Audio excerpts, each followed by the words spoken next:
안녕하세요. 안녕하세요. 식사 다들 잘 하셨나요? 네.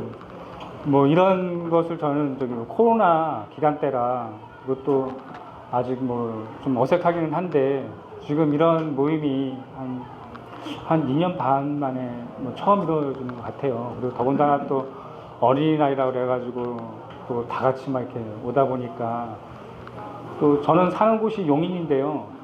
아침에 이제 여기 모임을 이제 늦지 않고 오려고 6시 20분에 출발을 했습니다. 근데 도착을 했더니 9시 55분인 거죠. 근데 10시부터 이제 시작을 한다고 했는데 이제 그때부터 이제 부랴부랴 막 해서 정신없이 그 만화 강의를 두 타임을 갖고 그다음에 이제 점심을 급하게 또 이렇게 먹고 나서 잠깐 모임 갖고서 이제 딱 지금 왔는데 이제 원래 2부 때 오셔서 하기로 하셨던 목사님이 계셨는데 지금 차가 고속도로가 좀 주차장이 돼 있답니다. 그래서 저 불가피 이제 3부에 제가 원래 마지막 타임에 하기로 돼 있었었는데 지금 이제 제가 이제 그 먼저 2부를 먼저 하고 3부 때 이제 하기로 하셨던 이제 목사님이 이제 3부 때 하는 걸로 이렇게 순서를 바꿨습니다. 그래서 이제 저는 원래 오늘 간증하고 제가 이제 만들었던 철로역정의 내용을 이렇게 섞어서 이렇게 세미나 형식도 있지만 간증 형식도 빌려서 이렇게 여러분들께 앞에서 좀 이렇게 부모에 대한 마음으로서 이렇게 그 시간을 좀 나누고자 이 자리에 섰던 것입니다. 그리고 또 제가 뭐 특별히 뭐 저는 뭐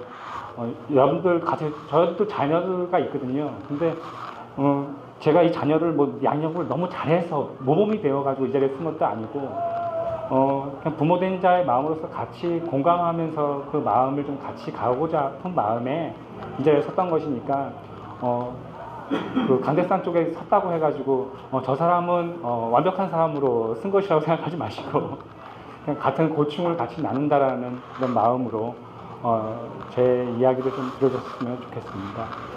짧게 기도하고 시작하도록 하겠습니다. 하나님 아버지 감사합니다. 우리의 삶 가운데서 만몬이 주인 되는 것이 아니라 우리의 삶 가운데서 하나님을 자녀로서 이 땅 살 가운데 우리들이 바로 설 수 있는 자녀들을 키울 수 있는 부모가 될 수 있도록 우리들의 마음을 붙잡아 주시고 우리들이 봄이 되는 부모의 삶을 살 수 있도록 아버지 우리들에게 함께하여 주시옵소서.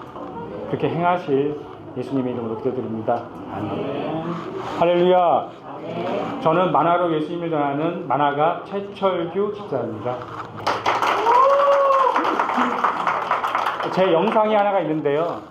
집회 영상 1번 맨 첫 번째 거 한번 보시고 시작하도록 하겠습니다.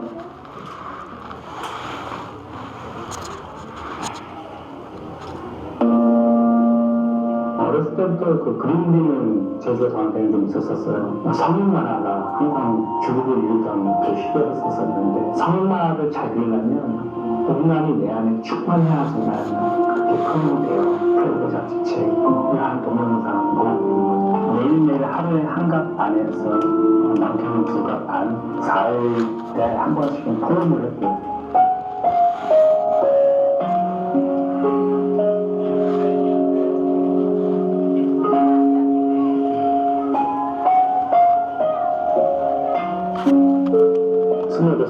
피를 토하는 일이 발생했었던 거죠. 고름이 나오더니 이제 피부름이 바깥으로 나오기 시작하는데 거울에 비친 제 얼굴이 사람이 아니라 오죽해도 지고 있는데 그 생각하는 판정을 받고 의사들이 수술해도 죽고 의사도 죽는다고 얘기했을 때 내가 의사한테 통과되더라고요. 그래서 그때 이제 나의 절망 가운데서 이제 하나님 천국에 들어가라는 그런 일을 했거든요.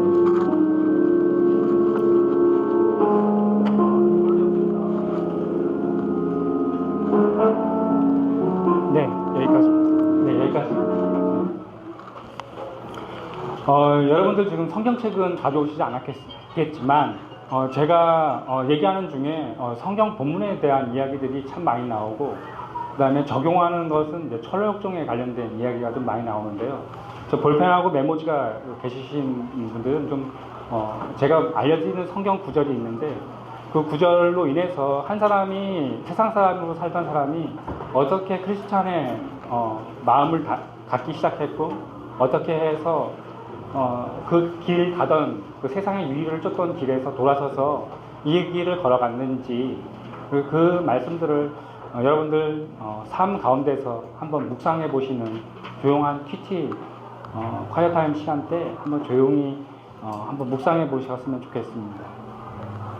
제가 오늘 성경 본문 말씀을 마태복음 7장 13절부터 15절 천성 가는 길에서의 제목이라는 제목으로 이렇게 대지를 잡았고, 소제목으로는 멸망의 도시를 떠나며 라는 제목으로 제가 이 세미나를 준비하면서 왔는데요. 마태복음 7장 13절부터 15절에서는 이렇게 본문 말씀이 시작합니다. 좁은 문으로 들어가라. 멸망으로 인도하는 문은 크고 그 길이 넓어 그리로 들어가는 자가 많고 생명으로 인도하는 문은 좁고 길이 협착하여 찾는 자가 적음이라. 거짓 선지자를 삼가하라. 양의 옷을 입고 너희에게 나오나 속에는 노략질하는 일이라 라는 말씀입니다. 목사님이 항상 간대상에서 항상 본문의 주제로 많이 얘기했던 그 주제이기도 하고, 지금부터 한 340년 전에 우리나라가 아니고요, 영국의 그 베드포드의 그 엘스토라는 지방이 있는데요. 그 지방에 340년 전에 그 지방에서 그 땜쟁이가 있었어요. 그 땜쟁이의 이름은 존 버녀이라고 하죠. 이 존 버녀이라는 분은 학교에서 많은 이렇게 배움의 지식이라든지 그런 것을 갖추셨던 분은 아니고요. 아버지부터 가업을 이어받았던 땜쟁이였었어요. 땜쟁이가 뭐냐면 오늘날은 주방 기구들이 참 좋은데요. 그때 당시만 하더라도 이 주방 기구들이 좋지가 않았답니다. 그래서 이렇게 구멍이 이렇게 많이 났대요. 그러면 그 구멍을 이제 떼워주는 일을 하시는 분들을 이제 땜쟁이라고 이렇게 통칭 그렇게 얘기를 많이 했대요. 근데 이렇게 배움도 짧으셨던 이 분이 쓴 소설이 하나가 있는데, 우화소설이 있는데, 이 우화소설이 지금까지 최고의 베스트셀러인 거죠. 근데 이 베스트셀러가 됐던 이유가 있는데요. 이분이 땜쟁이였던 그 분이 아내가 결혼을 하면서 결혼 지참금으로 가져오는 게 뭐냐면 경건서적을 2권을 가지고 와요. 그래서 그때 당시만 해도 책이 너무 귀하던 시절이다 보니까 그 책만 읽고 교회만 이렇게 마당만 밟게 되는 거죠. 그러면서 그 존 버녀이라는 분이 어떤 고민을 하기 시작했냐면 예수님을 믿건 예수님을 믿지 않건 하는 고민이 있습니다. 인간 본질적인 고민. 나는 누구인가? 나는 어디로 와서 어디로 가는가에 대한 그 고민을 하게 돼요. 근데 이분이 그때 다니던 교회가 있었는데 그 교회 목사님이 존 기프트라는 그 목사님이셔요. 근데 이 목사님한테 구원에 대한 문제를 참 많이 이렇게 물어보면서 그 영적으로 그가 이제 깨우침을 이제 받게 되죠. 그래서 이분이 왜 예수님 만난 사람들 가슴에 불이 딱 오면은 그 비포와 애프터 전후가 딱 바뀌잖아요. 이 사람이 이제 나가서 그때부터 뭘 하기 시작했냐면 복음을 막 준 거예요.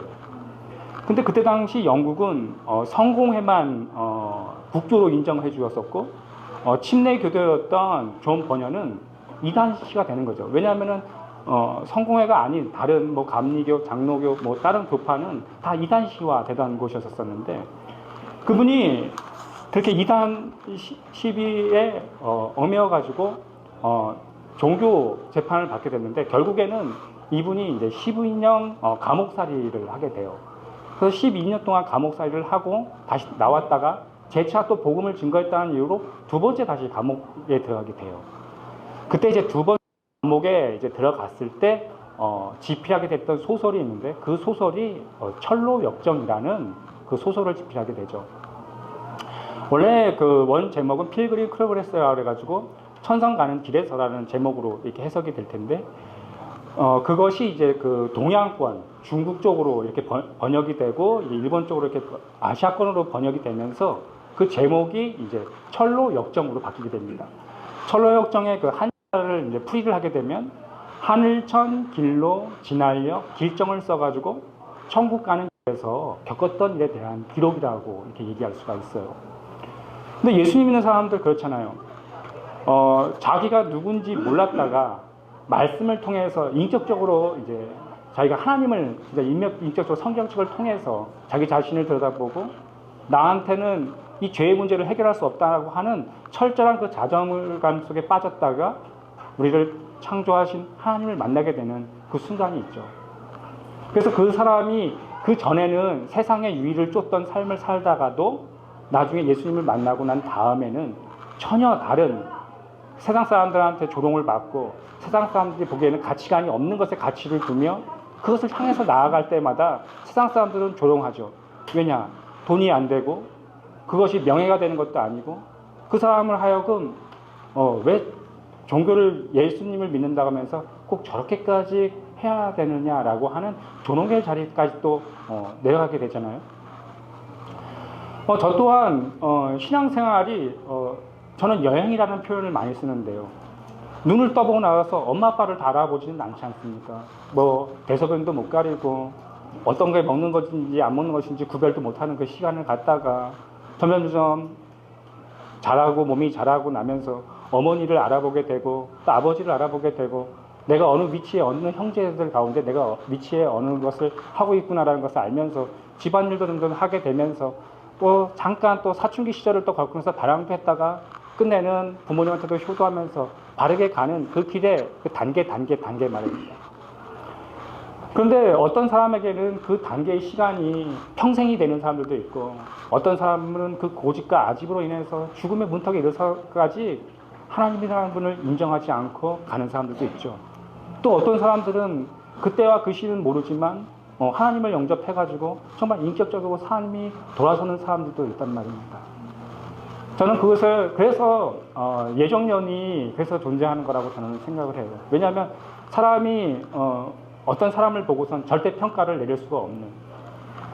저 또한 저희 부모님이 저를 많이 기다려 주셨었고, 저 또한 부모님이 저로 하여금 눈물을 많이 뿌리게 했던 아들 중에 하나였기 때문에 뭐 저의 삶을 뒤돌아보게 되면 뭐 어디 변변치 않게 이렇게 내세울 수 만한 그런 것이 하나도 없어요. 근데 나중에 하나님 손에 부여잡혔을 때 저도 제가 생각지 못한 일들을 나중에 하게 되는 것을 저의 삶을 통해서 하나님이 역사해 주신 것들을 간중 후반부에 또 이렇게 같이 또 나누고자 합니다. 이 땅에 여행을 왔는데 눈을 떠보니까 저는 그때 저희 할머니가 2019년도까지 살아 계셨었는데 그때 저희 할머니가 105세 연세에 살다가 지금은 하늘나라로 이사를 가 계신 상태인데 그때까지만 해도 저는 간증을 어떻게 했냐면 지금도 살아계신 저희 105세 되신 할머니가 라고 딱 하면 그 얘기를 듣는 성도님들이 다 반응이 뭐라 그러냐면 와 이렇게 소리가 나요. 장수하셨다는 거죠. 그런데 눈을 떠보고 났더니 저희 아버지는 경찰 공무원이셨었고 저희 어머니는 진짜 제가 눈을 뜨자마자 저희 어머니는 연중무휴 쉬지도 않고 항상 어머니는 새벽마다 집을 나가셨어요. 그곳이 어디였냐면 교회라는 곳을 이렇게 가셔서 재단을 쌓고 항상 집에 오셨어요. 근데 추운 겨울이면 항상 집에 오셔서 아들들이 잠자고 있는 3명이 잠자고 있는 아들 방에 들어오셔서 안수기도를 이렇게 많이 해주셨어요. 근데 이제 차가운 손이 딱 되게 되면 이제 제가 여지없이 1번으로 안수기도를 받는 거고 손이 좀 뜨뜻하거나 온기가 있으면 2번 아니면 3번으로 안수기도를 받는데 저희 어머니의 그 안수기도의 내용은 항상 똑같으셨어요. 항상 그리고 눈물을 흘리셨어요. 하나님 아버지, 지금 이 자녀가 말썽을 많이 피우지만 나중에 커서 하나님께 귀하게 쓰임받는 삶을 살게 해달라고 하면서 저희 어머니는 그렇게 눈물을 떨구시면서 기도하셨어요. 그럼 어머니의 눈물이 떨어져서 내 뺨에 떨어져서 어머니의 그 눈물 맛을 보게 되면 어머니가 그렇게 말없이 우시셨던 것이 참 긴 시간들을 그렇게 기억에 남고 있는데요. 제가 어떠한 교회에서 사고를 많이 쳤냐면 설명을 돕고자 제가 초등학교 때 대형 사고를 터뜨렸던 것을 좀 몇 가지 말씀드리고자 합니다. 저희 교회는 그때까지만 하더라도 이렇게 방석을 깔고 들어오는 그런 교회였었어요. 그 신발을 다 저기 밖에다 벗어놔야 되는 곳이고 이 뒤편에는 큰 가마솥을 하나 걸어가지고 이 가마솥으로 밥을 해서 점심때 우리 교회 성도들이 식사도 하고 이 불을 지피면 난방도 되는 그런 자그마한 그런 교회였습니다. 근데 그 추운 겨울날 제가 무슨 생각이 들었는지 모르겠지만 한번 장난을 치고 싶은 거예요. 근데 이 장난을 치고 싶은데 이 평범한 장난을 치고 싶지가 않았었고 좀 큰 스케일의 장난을 좀 치고 싶은데 제가 어떤 생각이 들었냐면 저 뒤편에서 가서 보니까 신발이 쫙 펼쳐져 있는데 이 신발을 다 훔치고 싶다는 생각이 들기 시작하는 거예요. 그래서 그때 제가 어떤 생각을 했냐면 이 80kg 그 쌀가마니 비닐 쌀가마니가 한 만대짜리가 하나 있는데요. 거기에다 이제 목사님 신발, 장로님 신발, 안수사님 신발을 꽉꽉 눌러가지고 제가 그 숨긴다는 걸 어디다 숨겼냐면 나보다도 더 커진 그 신발을 질질질 끌고 간다는 해서 숨긴다는 걸 어디다 숨겼냐면 아궁에다가 이제 제가 밀어 넣었어요. 그래서 이제 제가 예배 시간이 끝나기만 그렇게 기다리고 있다가 예배 시간이 정말 끝난 거예요. 예배 시간 저녁 시간은 저녁 7시. 그래서 지금도 똑같을 겁니다, 아마. 그래서 이제 예배 시간이 끝난과 동시에 밖에서 어떻게 될까 궁금해서 먼발치에서 이렇게 기다리고 있는데 정말로 이제 그 예배문이 파하면서 문이 탁 여시면서 장로님들 나오시면서 안수들 나오면서 분주하게 신발을 찾으시는 거예요. 신발이 어디 있지? 하고서 막 찾는데 왠지 모르는 기쁨이 내 안에 막 넘쳤어요. 성공했다는 거죠. 그러고 났는데 그 신발을 찾는 수많은 일행 중에는 저희 어머니도 계셨어요. 저희 어머니가 한참 신발을 찾다가 어떤 행동을 하셨냐면 이런 행동을 하셨어요. 철규야! 이런 행동을 할 수 있는 애는 당신이 배 아파서 낳은 셋째 아들 철규밖에 없다고 이렇게 생각하셨던 것 같아요. 어머니와 눈빛이 마주쳐서 전도사님 안녕하세요. 전도사님 아니지. 어머니와 눈빛이 마주쳤어요. 그래서 제가 그 눈빛을 보자마자 어머니가 뭐라고 하셨냐면 빨리 와 그러시더라고요. 그래서 내가 쭈삣쭈삣 어머니 앞에 이렇게 걸어 나갔어요. 근데 모르게 어머니 앞에 가자마자 저도 모르게 이런 말을 내뱉었어요. 내가 안 했어 라고 그랬어요. 그러니까 명확한 거죠. 그러니까 어머니가 저를 딱 잡자마자 멱살을 잡고 몇 번 흔드셨어요. 어디다 숨겼어? 그래서 나도 모르게 힘이 빠져가지고 아궁이라고 이렇게 얘기했어요. 근데 그 아궁이가 아침에 불을 해먹었던 난방을 했던 아궁이라 갈코이를 집어넣어서 쭉 끄집어냈는데 신발 본연의 모습을 다 잃고 신발이 다 치즈처럼 다 찌 늘어나는 거죠. 그래서 그 추운 겨울날 정교인을 맨발로 가게 했던 저는 놀라운 능력을 지니면서 자라나기 시작했어요. 그러니까 저희 아버지는 저를 말보다는 손으로 많이 사랑을 해주셨어요. 저는 그 손으로 사랑을 받으면서 행복한 삶을 이렇게 살았어요. 정말 주일날 아침이면 눈에 보이지도 않는 그 하나님한테 예배를 드리러 가라고 하는데 정말 짜증이 나는 거예요. 교회 가기 싫은 거예요. 그 이유는 딱 하나였어요. 그때 MBC 문화방송에서 하던 은하철도 999, 미래소년 코난, 그 메테리 처리와 어떻게 되는지 그 갈등 구조를 봐야 되겠는데 그 다음에 보고 싶은데 안 가면 어머니한테 줄조상이 나기 때문에 빨리 예배를 드려가야 되기 때문에 TV를 딱 끊고 빨리 예배를 드리고 집에 와서 딱 TV를 딱 틀어보면 벌써 여지없이 은하철도 999는 은하계를 떠나가고 없고 그 보고 싶은 그리움이 반복되던 그러한 삶을 계속 살았어요. 어렸을 때부터 하나님께서는 여러분들 자녀가 있으니까 유심히 보십시오. 그 자녀가 잘하는 것이 한 가지가 꼭 있습니다. 저는 어렸을 때부터 뭘 했었냐면요, 낙서를 참 많이 했습니다. 누가 시키지도 않았는데 저희 집에 밀가루 포대가 있었는데요. 밀가루를 다 먹게 되면 이제 빈 포대가 있지 않습니까? 빈 포대를 가로 세로를 두 면을 잘라요. 그러면 그 안에 누런색으로 된 전지 2장이 나와요. 그럼 이 누런색 전지 2장을 어머니가 선물로 철기야 여기 있다고 주면 왠지 모르게 이 종이에다가 빽빽히 채우고 싶은 그런 충동을 느꼈어요. 그래서 볼펜으로 무작정 보고 따라서 그림을 그렸어요. 모르겠어요. 저희 집이 시골이어가지고 그런지 몰라도 종이가 그렇게 A4지라는 것이 없었었고 누런색 갱지 그래가지고 그 갱지에다가 그림을 이렇게 많이 그렸는데 세월이 지나고 나서 하얀 종이가 있다는 것에 저는 충격을 먹었어요. 초딩 때 그것을 그 A4지라는 국제 용지 규격이라고 그래가지고 그때 한참 많이 돌기 시작하더라고요. 근데 저는 그 하얀 종이를 그때 보면서 신선한 충격을 많이 받았어요. 이렇게 깨끗한 종이도 있구나. 이런 종이도 한번 그려보고 싶다. 그런 생각을 많이 했었어요. 근데 그러한 삶이 이렇게 반복되던 그런 삶에서 썼었는데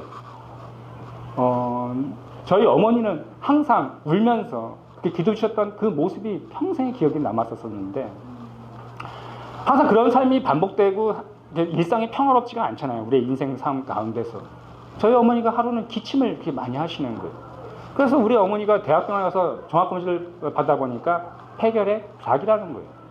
그래서 당신이 이제 한 달밖에 못 사니까 마음껏 이렇게 먹고 싶은 거 많이 먹고 인생을 정리하라라고 이렇게 병원에서 이렇게 사용원을 받으셨어요. 그러니까 저희 어머니가 그걸 받으면 이제 집에 와서 편하게 쉬시고 약 드시고 그냥 쉬시면 좋겠는데 어머니가 그런 행동을 하신 것이 아니라 내가 이렇게 죽기로 예정이 돼 있고 아버지 나라 어차피 갈 거니까 나는 그러면 아버지 앞에 마음껏 기도하다가 원 없이 기도하다가 아버지 나라 가겠다 그러시면서 그 파주에 가보면 기도원이 하나 있는데 이름이 좀 특이해요. 원래는 오산리 기도원인데 통칭 사람들이 오살리 기도원이라고 많이 해요. 근데 나는 어렸을 때 그 말을 듣고 어떤 생각을 많이 하면 이렇게 생각했어요. 그곳에 가면 살리? 그래가지고 오살리인가 이제 그런 생각을 했었거든요. 그래서 그거 가면 감탄사가 나오면서 사는 기도원이 있구나라고 이제 저는 그렇게 생각을 했었어요. 그래서 저희 어머니가 거기 가가지고 기도원에 가가지고 이름을 써놓으시고서 전화번호 적고서 그때만 휴대폰이 없던 시절이니까 내가 죽으면 연락해가지고 나의 장례를 치르게 해달라. 그러면서 어머니가 기도원에 들어가셨는데 분명히 어머니가 한 달밖에 못 산다고 하셨었는데 저희 어머니가 한 달 반이 지나서 완전히 더 쇠약해지신 몸으로 다시 집에 오셨어요. 그때부터 어머니가 미음을 드시기 시작하시고 죽을 드시기 시작하시고 이제 된밥을 드시기 시작하시고 분명히 한 달밖에 못 산다고 했는데 2달이 지나고 3개월 지나고 4개월 지나고 반년이 지나도 돌아가실 분이 안 돌아가셔서 하도 이상해서 그럼 종합검진이나 다시 한번 받아보자. 우선 다시 종합검진을 받았는데 분명히 폐결핵이어가지고 구멍이 숭숭 뚫린 그 폐 사진이 다시 없어진 거죠. 그때까지만 해도 저희 어머니가 별명이 할렐루야 하셨었어요.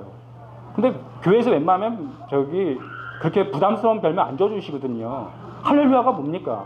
그러니까 저희 어머니 성을 집어넣어가지고 정 할렐루야 했었어요. 근데 저희 어머니가 죽었다 살아고 나니까 더 전투적인 할렐루야가 되는 거예요. 물불을 가리지 않고 전도를 하시는 거예요. 그러니까 살려주신 게 이제 체험신앙이 되다 보니까 어머니는 그때부터 너무 감사해가지고 그때부터 저는 밥을 먹으면 거지 형님들과 같이 밥을 많이 먹었어요. 겨울에요. 저희 집이 그 골목집이었었는데요. 이 골목집에 이 굴뚝이 이렇게 옆집이 굴뚝이 하나가 딱 솟아 있습니다. 그럼 거지 형님들이 이 등짝을 이렇게 딱 대면 등짝이 따뜻하거든요. 그래서 거지 형님들이 거기 모여가지고 이렇게 많이 이렇게 모여 계셨거든요. 그럼 어머니가 누군가 뛰게 되면 이 거지 형님들을 초청을 해요. 식사 자리에 초청을 해가지고 같이 이제 올라가서 밥을 먹는 거죠. 그러면 요즘 말로 이 형님들 거지라고 그러는데 요즘 말로 얘기하면 노숙자예요. 이 노숙자 형님들의 공통적인 특징이 뭐냐면 안 씻습니다. 그러다 보니까 그 형용할 수 없는 그 멜랑꼴레한 이상한 냄새가 나는데 그 굴욕감을 참으면서 이제 밥을 먹는 거예요. 그럼 밥을 먹으면 이제 구토가 나올 것 같은데도 참고 그 밥을 꾹꾹 다 먹어요. 근데 이제 그 형님들이 가고 나면 어머님한테 엄청 맞았어요. 왜 밥을 먹는데 그 형님들 앞에서 그렇게 인상을 쓰면서 그렇게 행동을 했느냐. 그래가지고 기분 나빠도 기분 나쁜 것을 얼굴로 표현하지 않는 훈련이 그때부터 되기 시작했어요. 짜증이 나도 짜증내지 않고 승질나도 화를 죽이는 내가 내 울분을 표출했다가는 말보다는 손으로 사랑을 받기 때문에 인내하는 것이 훈련이 되기 시작했어요. 근데 저희 어머니는 그때부터 길거리 지나가는 사람들을 물불을 가리지 않고 전도를 하셔서 지금 목사님과 장로님을 세우신 분들이 참 많이 계세요. 근데 그러한 삶이 계속 행복한 삶이 반복될 거라고 생각을 했었는데 또 2년이 지나서 어머니가 이번에는 기침을 많이 하시는 게 아니라 이번에는 그렇게 허리가 그렇게 많이 아프시다고 그렇게 얘기하는 거예요. 그래서 저희 어머니가 대학병원에 가서 다시 종합검진을 받아봤는데 완치된 줄만 알았던 그 폐기혈균이 척추뼈로 전이가 되어가지고 이 뼈마디를 다 녹이는 거예요. 이 뼈마디를 다 녹이다 보니까 그때 당시만 해도 에어컨도 없고 선풍기도 이렇게 있는데 이렇게 자주 돌려드려야 되는데 욕창이 나가지고 어머니 등 쪽이 다 30cm를 개복 수술을 하셨거든요. 그러다 보니까 어머니를 이렇게 클립으로 고정을 시켜놨었거든요. 또 열어야 된다 그래가지고. 근데 여자분들 그렇잖아요. 이렇게 한쪽 다리만 이렇게 기부스해도 힘든데 제가 리얼하게 그 기부스를 어떻게 했는지 보여드리면 자세가 이렇습니다. 이러한 자세로 여기서부터 시작해가지고 여기 골반까지 통기부스가 되는 거예요. 여기에는 나무를 대가지고요. 이렇게 하나를 댔는데 어머니가 계속 이렇게 하고서 누워 계신 거죠. 그러다 보니까 저희 105세 되신 할머니가 어머니의 기저귀를 이렇게 갈아주시는 거예요. 그 생활이 1년이 되고 2년이 되는 거예요. 제가 중학교 1학년이 됐어요. 잔병치레에 효자 없다는 말이 있어요. 이 생활을 1년을 보고 2년을 보는데 제가 어떤 생각이 들기 시작했냐면 이런 생각이 문득문득 들기 시작했어요. 차라리 엄마 저렇게 아프실 바에는 차라리 엄마가 말하는 천국이라는 거 차라리 가는 게 낫지 않겠나. 어차피 죽으면 간다고 하는데 밤마다 어머니의 그 괴로워하시는 그 신음소리를 들어야 됐고 밤마다 아버지는 늦게 들어오시고 일이 많다 보니까요 늦게 들어오시고 그러시는데 제가 중학교 1학년이 됐는데 두 번째 수술을 받아야 된다 그래가지고 강남구 노영도에 있는 영동세브란스병원에서 수술을 하러 들어가셨는데 정말 수술하고 나오셨는데 어머니가 정말 뇌사 상태에 빠지신 거예요. 그래서 의사가 뭐라 그러냐면 뇌에 물이 많이 차 있기 때문에 이 물을 빼내야지만 온전한 정신이 들어온다 그래서 드릴로 구멍을 뚫어서 주사바늘 집어넣어서 물을 빼내니까 저희 어머니가 온전한 정신이 15분 동안 들어오셨어요. 그러면 저희 어머니는 온전한 정신이 들어오면 아버지 얼굴 마주치고 큰형 마주치고 우선 그래 천국에서 만나자 뭐 이런 말 할 줄 알았는데 어머니가 눈을 딱 감고 또 이 모습을 보여주시는 거예요. 기도를 하시는 거예요. 뭐라 그러냐면 이렇게 기도가 뭐였냐면 이런 기도를 하셨어요. 하나님 아버지 저희 남편 교회 마당만 밟고 있습니다. 그때까지만 해도 저희 아버지 술 담배 다 하셨고요. 주일날만 나가주시는 한 달에 한 번씩 꼭 싸우셨어요. 그 문제는 11조 때문에 아버지가 열심히 돈을 벌었는데 저희 어머니가 11조라는 이름하에 강제 집행하셨거든요. 그러다 보니까 저희 어머니가 많이 이렇게 싸우셨었는데 죽었다 살아나고 나서 어머니가 맨날 11조를 내도 저희 아버지가 그때부터는 뭐라고 안 그러셨어요. 집행해 그러셨어요. 왜냐하면 죽었다 살아나니까 하나님이 살아 계신가 긴가 민가 이제 그러셨던 상태였었는데 저희 어머니가 돌아가시면서 그렇게 말씀하셨어요. 하나님 정말 인격적으로 예수님을 만나서 교회에서 진짜 충성된 일을 하는 장로가 되게 해주세요. 그리고 하나님 저에게 맡겨주신 자녀가 4명이 있는데 이 아들 3명 중에 목회자의 길을 걷는 아들이 하나가 나오게 해주세요 라면서 저희 어머니가 눈을 감으시면서 항상 부르셨던 찬송가 하늘 가는 밝은 길이 그 찬송가 1절째 못 부르시고 어머니가 그렇게 소천을 하셨어요. 그러고 나서 1년이 지났는데 밤마다 아버지는 안에 있던 슬픔을 술로 달래시면서 만취가 된 상태로 오셨고 진짜 1년 뒤에는 지금의 어머니가 오셨어요. 새어머니라고 그러죠. 새어머니가 오셨고 또 1년 뒤에는 저희 막내 여동생이 태어났어요. 어떤 인생의 삶 가운데서 광풍이 한테 몰아쳤는데 저는 원치 않는 변방에 쓸려가지고 전혀 다른 인생을 살고 있는 거예요. 근데 그때 당시만 해도 제가 교회를 갔는데 교회 한 집사님이 뭐라 하시냐면 이렇게 얘기하는 거예요. 야 철규야 일로 와봐. 갔더니 야 너 천국 간 엄마가 잘해줬냐 지금 온 저 새엄마가 잘해주냐 이 말을 딱 듣는데 교회에서 상처를 도리어 너무나 많이 받는 거예요.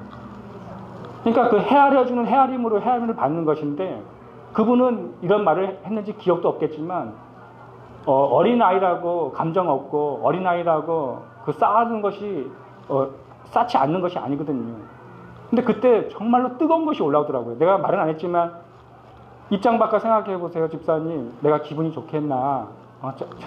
그건 말할 수 있는 건덕지의 그것도 아니었었는데 그 소리를 듣고 상처를 너무 많이 받아서 교회를 안 나가게 되니까 교회에서 어떻게 소문이 났냐면 생모가 죽고 계모가 들어오더니 애들이 다 겉돈다라고 이렇게 얘기가 소문이 도는 거예요. 근데 그때 당시만 해도 저희 작은 형이 고3이 됐는데 생뚱맞게 이렇게 얘기를 하는 거예요. 엄마의 소원을 들을 사람은 나밖에 없는 것 같다. 내가 신학대학교를 가겠다. 그래서 신학대학교 입학해가지고 1년을 잘 다니고 그 다음 해가 되어가지고 은퇴선을 하는 거예요. 그래서 나한테 와가지고 뭐라 그러냐면 철규야 나보다는 네가 더 은사가 많은 것 같은데 네가 목사 해라 이렇게 얘기하는 거예요. 근데 저는 그때까지만 해도 저는 고지론에 빠졌던 사람입니다. 고지론이 뭐냐면 가는 결국은 다 똑같다는 거예요.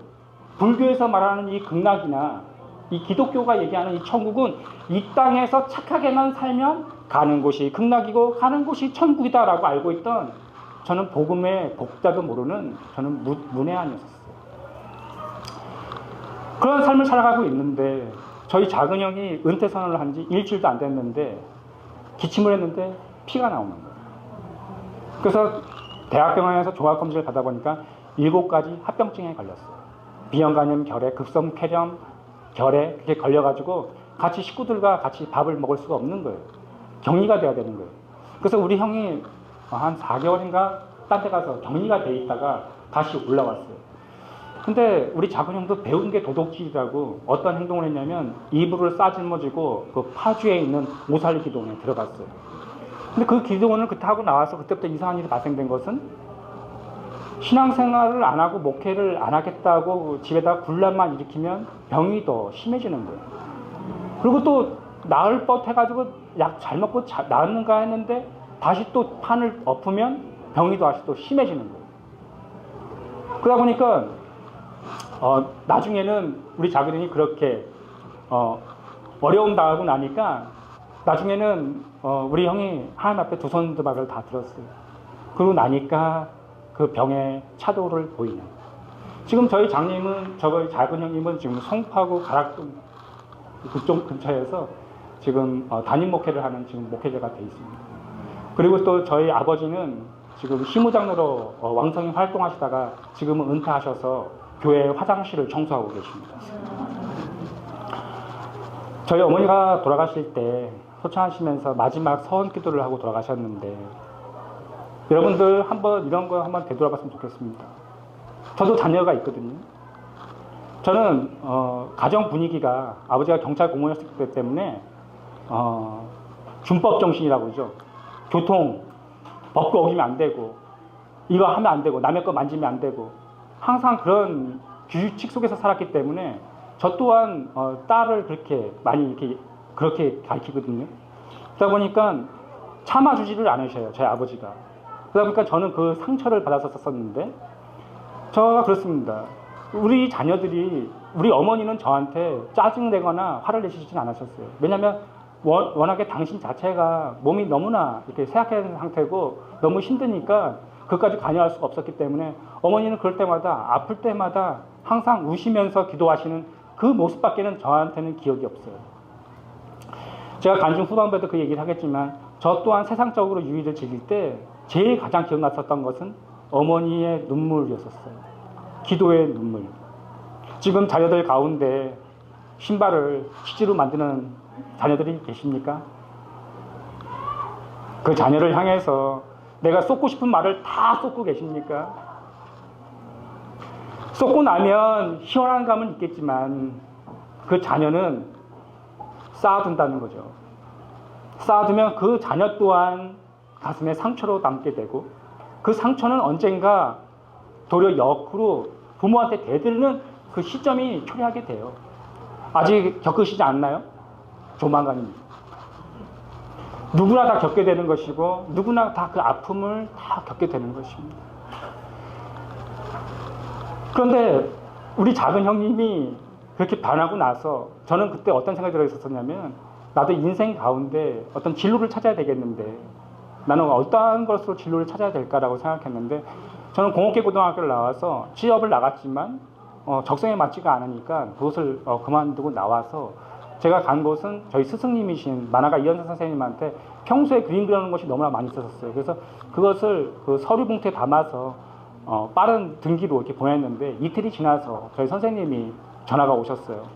그러면서 자네가 만화에 재주가 있는 것 같으니까 내 자제로 받아주겠다. 그래서 제가 이현선 선생님과 같이 작품을 한 시간은 20년을 같이 작업을 했고 저한테 독단적인 작품 활동을 했던 시간은 10년의 시간을 보냈습니다.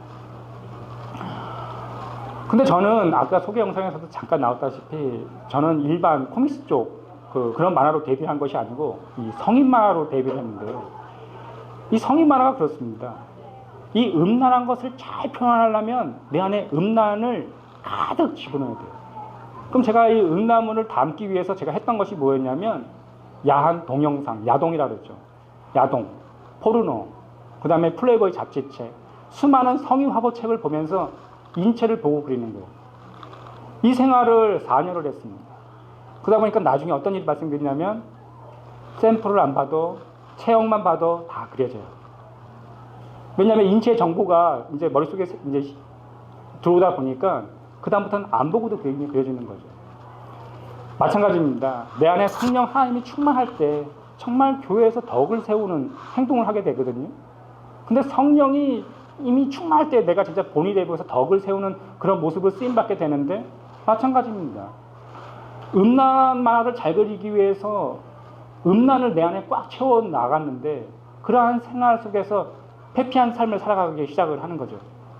하루에 술을 나중에는 일반 맥주 같은 것은 맛이 없어서 소주를 아예 따라놓고서 조금씩 홀짝 마시면서, 그러니까 4일에 한 번씩은 정신 일 때까지 포금을 하고 담배는 하루에 한 갑 반에서 두 갑 반씩 담배를 피던, 저희 어머니가 돌아가시고 나서 공포감을 너무 많이 심어주셔서 그런지 모르겠지만 교회 안 나가면 차가 나가지고 교통사고가 난다든지 감기 걸려서 더 많이 아픈다든지 죽을 병에 걸린다든지 그런 생각에 눌려서 살았었는데, 한 달 안 나가도 괜찮고 두 달 안 나가도 괜찮고 3개월이 지나고 반년, 1년이 지나도 아무런 일이 없는 거예요. 죄도 하나님이 안 계시다고 인식이 되거나 하나님이 없다고 인식하기 때문에 담대하게 죄를 지을 수 있는 거지, 하나님이 인식되어 있는 사람들에게는 조그마한 거짓말 하나도 해도 그게 마음의 불편함으로 남지 않습니까? 내가 이것을 솔직하게 얘기하지 않은 것에 대한 그 불편함, 그 성령 하나님이 내 안에 임재하시기 때문에 그런 마음이 드는 겁니다. 진리의 영이신 그분이 좋아하지 않거든요. 그런데 제가 그러한 삶을 살아가고 있을 때, 제가 그때 나이가 28살이었었는데 겨울이었었습니다. 기침을 하는데 피가 나오기 시작하는 거예요. 내가 저희 어머니도 봤고 우리 바로 위에 형님도 봤는데 사람이 피라는 것을 보면 무섭거든요.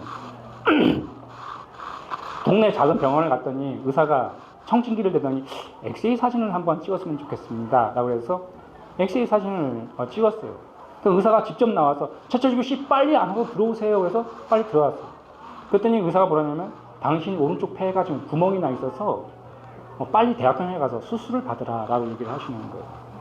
저는 그때까지만 해도 세상적인 유의를 즐기면서 살았던 사람이라 돈이라는 그 종이가 나한테 행복을 줄 것이라고 하는 그 착각 속에 빠져서 열심히 이렇게 성인만화를 그리면서 살았던 사람이었었는데 자가 호흡이 되지를 않는 거예요.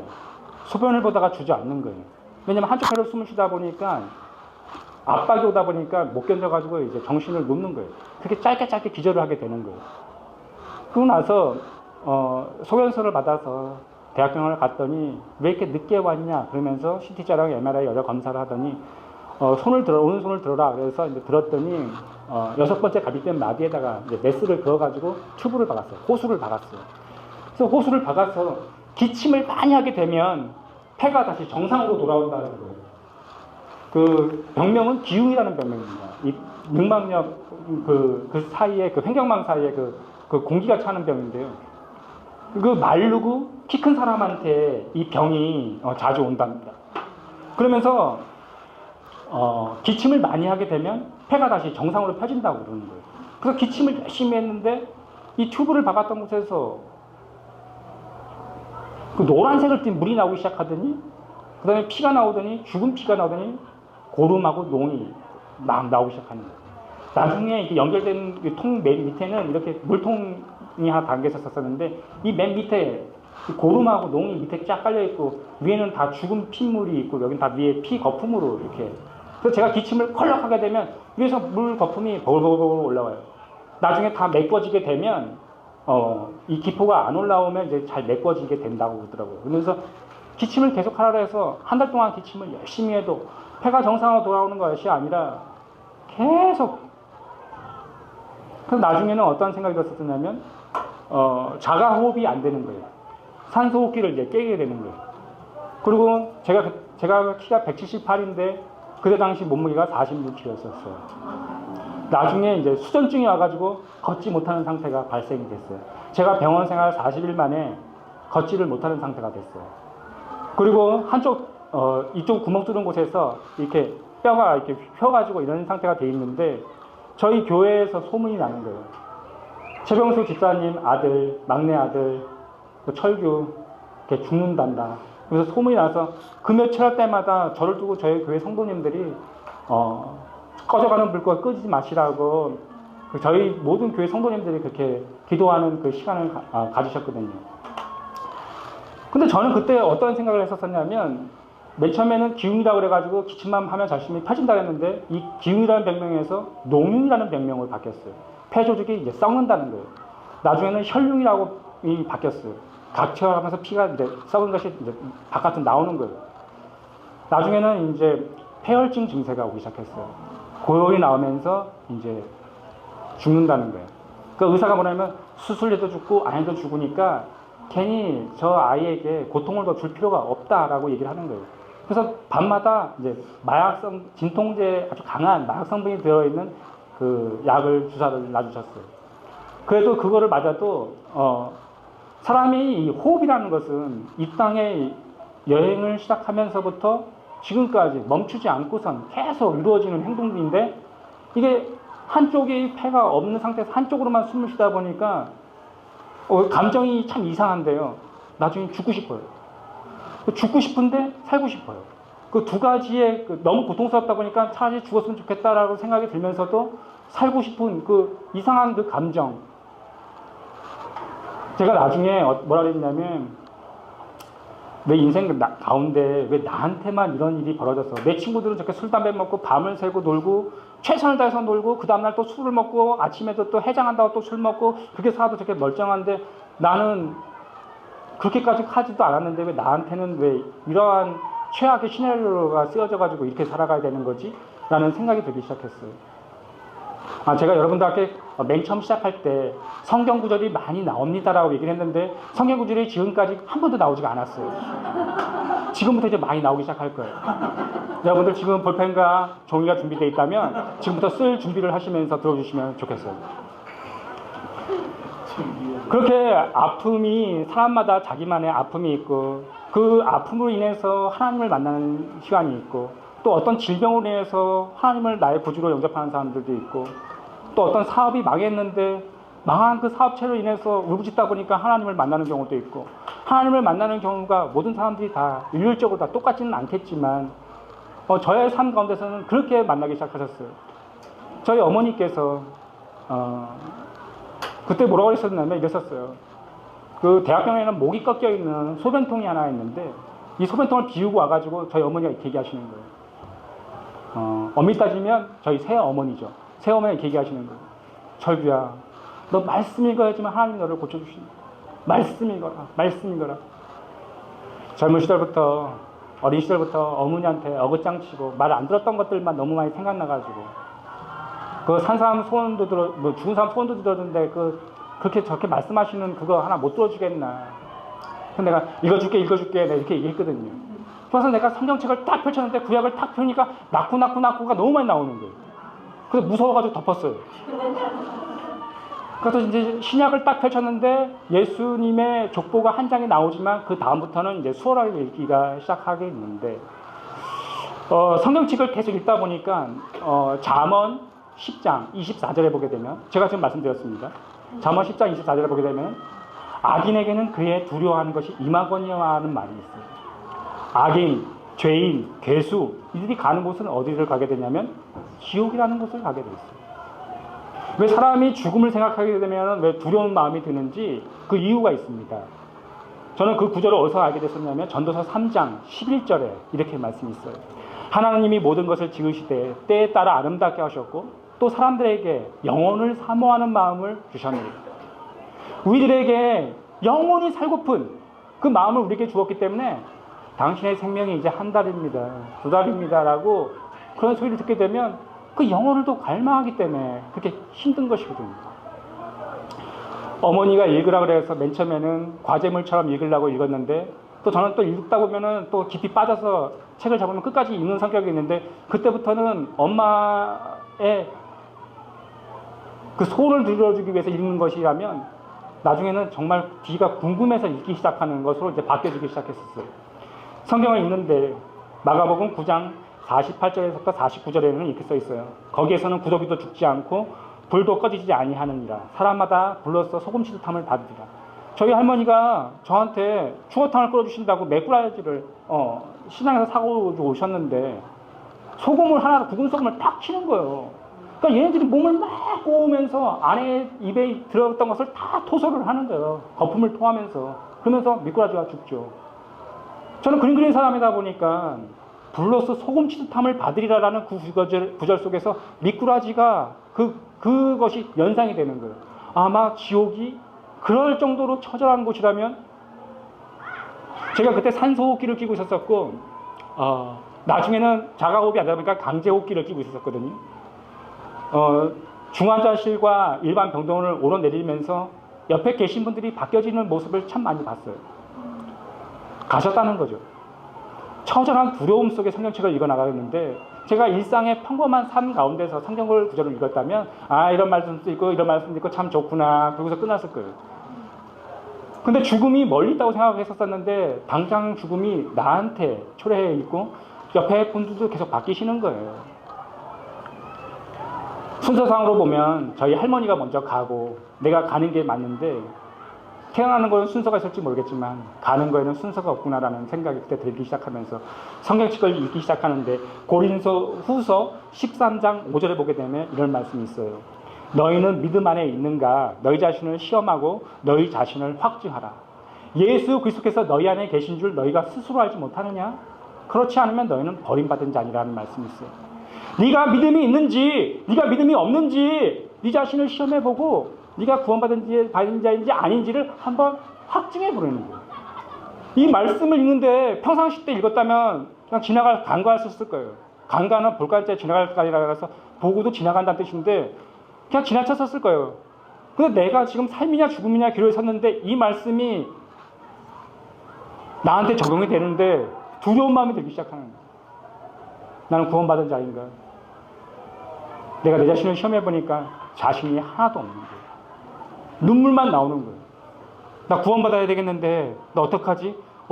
이제 그런 마음으로 바뀌기 시작하는 거예요. 그래서 구원이 도대체 뭐라는 거야? 구원이 뭐야 도대체? 이러면서 성경책을 읽어 나가는 거예요. 근데 성경책을 읽는데 요한 1서 5장 10절에 보게 되면 하나님의 아들을 믿는 자에게는 그의 안에 증거가 있고라고 얘기를 해요. 하나님의 아들 예수님을 믿는 자에게는 그 안에 증거가 있대요. 정답은 11절에 뭐라고 나왔냐면, 또 증거는 이것이니 하나님이 우리에게 영생을 주신 것과, 증거가 뭐냐면 하나님이 우리에게 영생을 주신 것이 증거라는 거예요. 그러면 내가 왜 이렇게 삶이 지금 죽음에 대해서 내가 왜 두려움이 들고, 그럼 나는 좀 영생을 받지 못한 게 아닌가라는 그런 생각이 들기 시작했어요. 성경책에 보게 되면 영생을 뭐라고 정의 내리고 있냐면 요한복음 17장 3절 말씀입니다. 영생은 곧 유일하신 참 하나님과 그가 보내신 자 예수 그리스도를 아는 것이다 라고 얘기를 해요. 영생은 무엇이냐면 그가 보내신 자 예수 그리스도를 아는 것입니다. 아멘. 그래서 제가 이 말씀을 들으면 좀 긴가민가 하다가 또 어떤 말씀을 들으면 완전 나락으로 떨어지기도 하는 거예요. 이런 말씀입니다. 나락에 떨어진 자가 뭐냐면 마태복음 7장 21절에 보게 되면 나더러 주여 주여 하는 자마다 다 천국에 들어갈 것이 아니요 다만 하늘에 계신 내 아버지의 뜻대로 행하는 자라야 들어간다. 그럼 아버지의 또 뜻대로 행한다는 건 또 뭐야? 성경책을 읽으면서 꼬리에 계속 꼬리를 물면서 성경을 읽어나가기 시작했어요. 만약에 진짜 아프지 않았다면 이렇게 고민하면서 메모하면서 써가면서 이렇게 연결고리를 이렇게 만들면서 이렇게 읽지를 않았을 거예요. 근데 이게 나한테 한 말이라는 것을 알게 되는 순간 한 말씀도 떨어지는 것이 아까워서 이 말씀 이거랑 연결되어 있는 것 같다 이러면서 표기를 하면서 읽기 시작을 했었어요. 성경에 보게 되면 아버지의 뜻이 여러 가지가 있겠죠, 물론. 근데 성경에서 말하는 가장 큰 아버지의 뜻은, 가장 우선순위가 되는 아버지의 뜻은 이겁니다. 요한복음 6장 40절에 내 아버지의 뜻은 아들을 보고 믿는 자마다 영생을 얻는 이것이니 마지막 날에 내가 이를 다시 살리라 하십니다. 우리들이 아버지의 뜻은 아들을 보고 믿는 겁니다. 예수님을 믿는 것이 아버지의 뜻인 거예요. 아멘.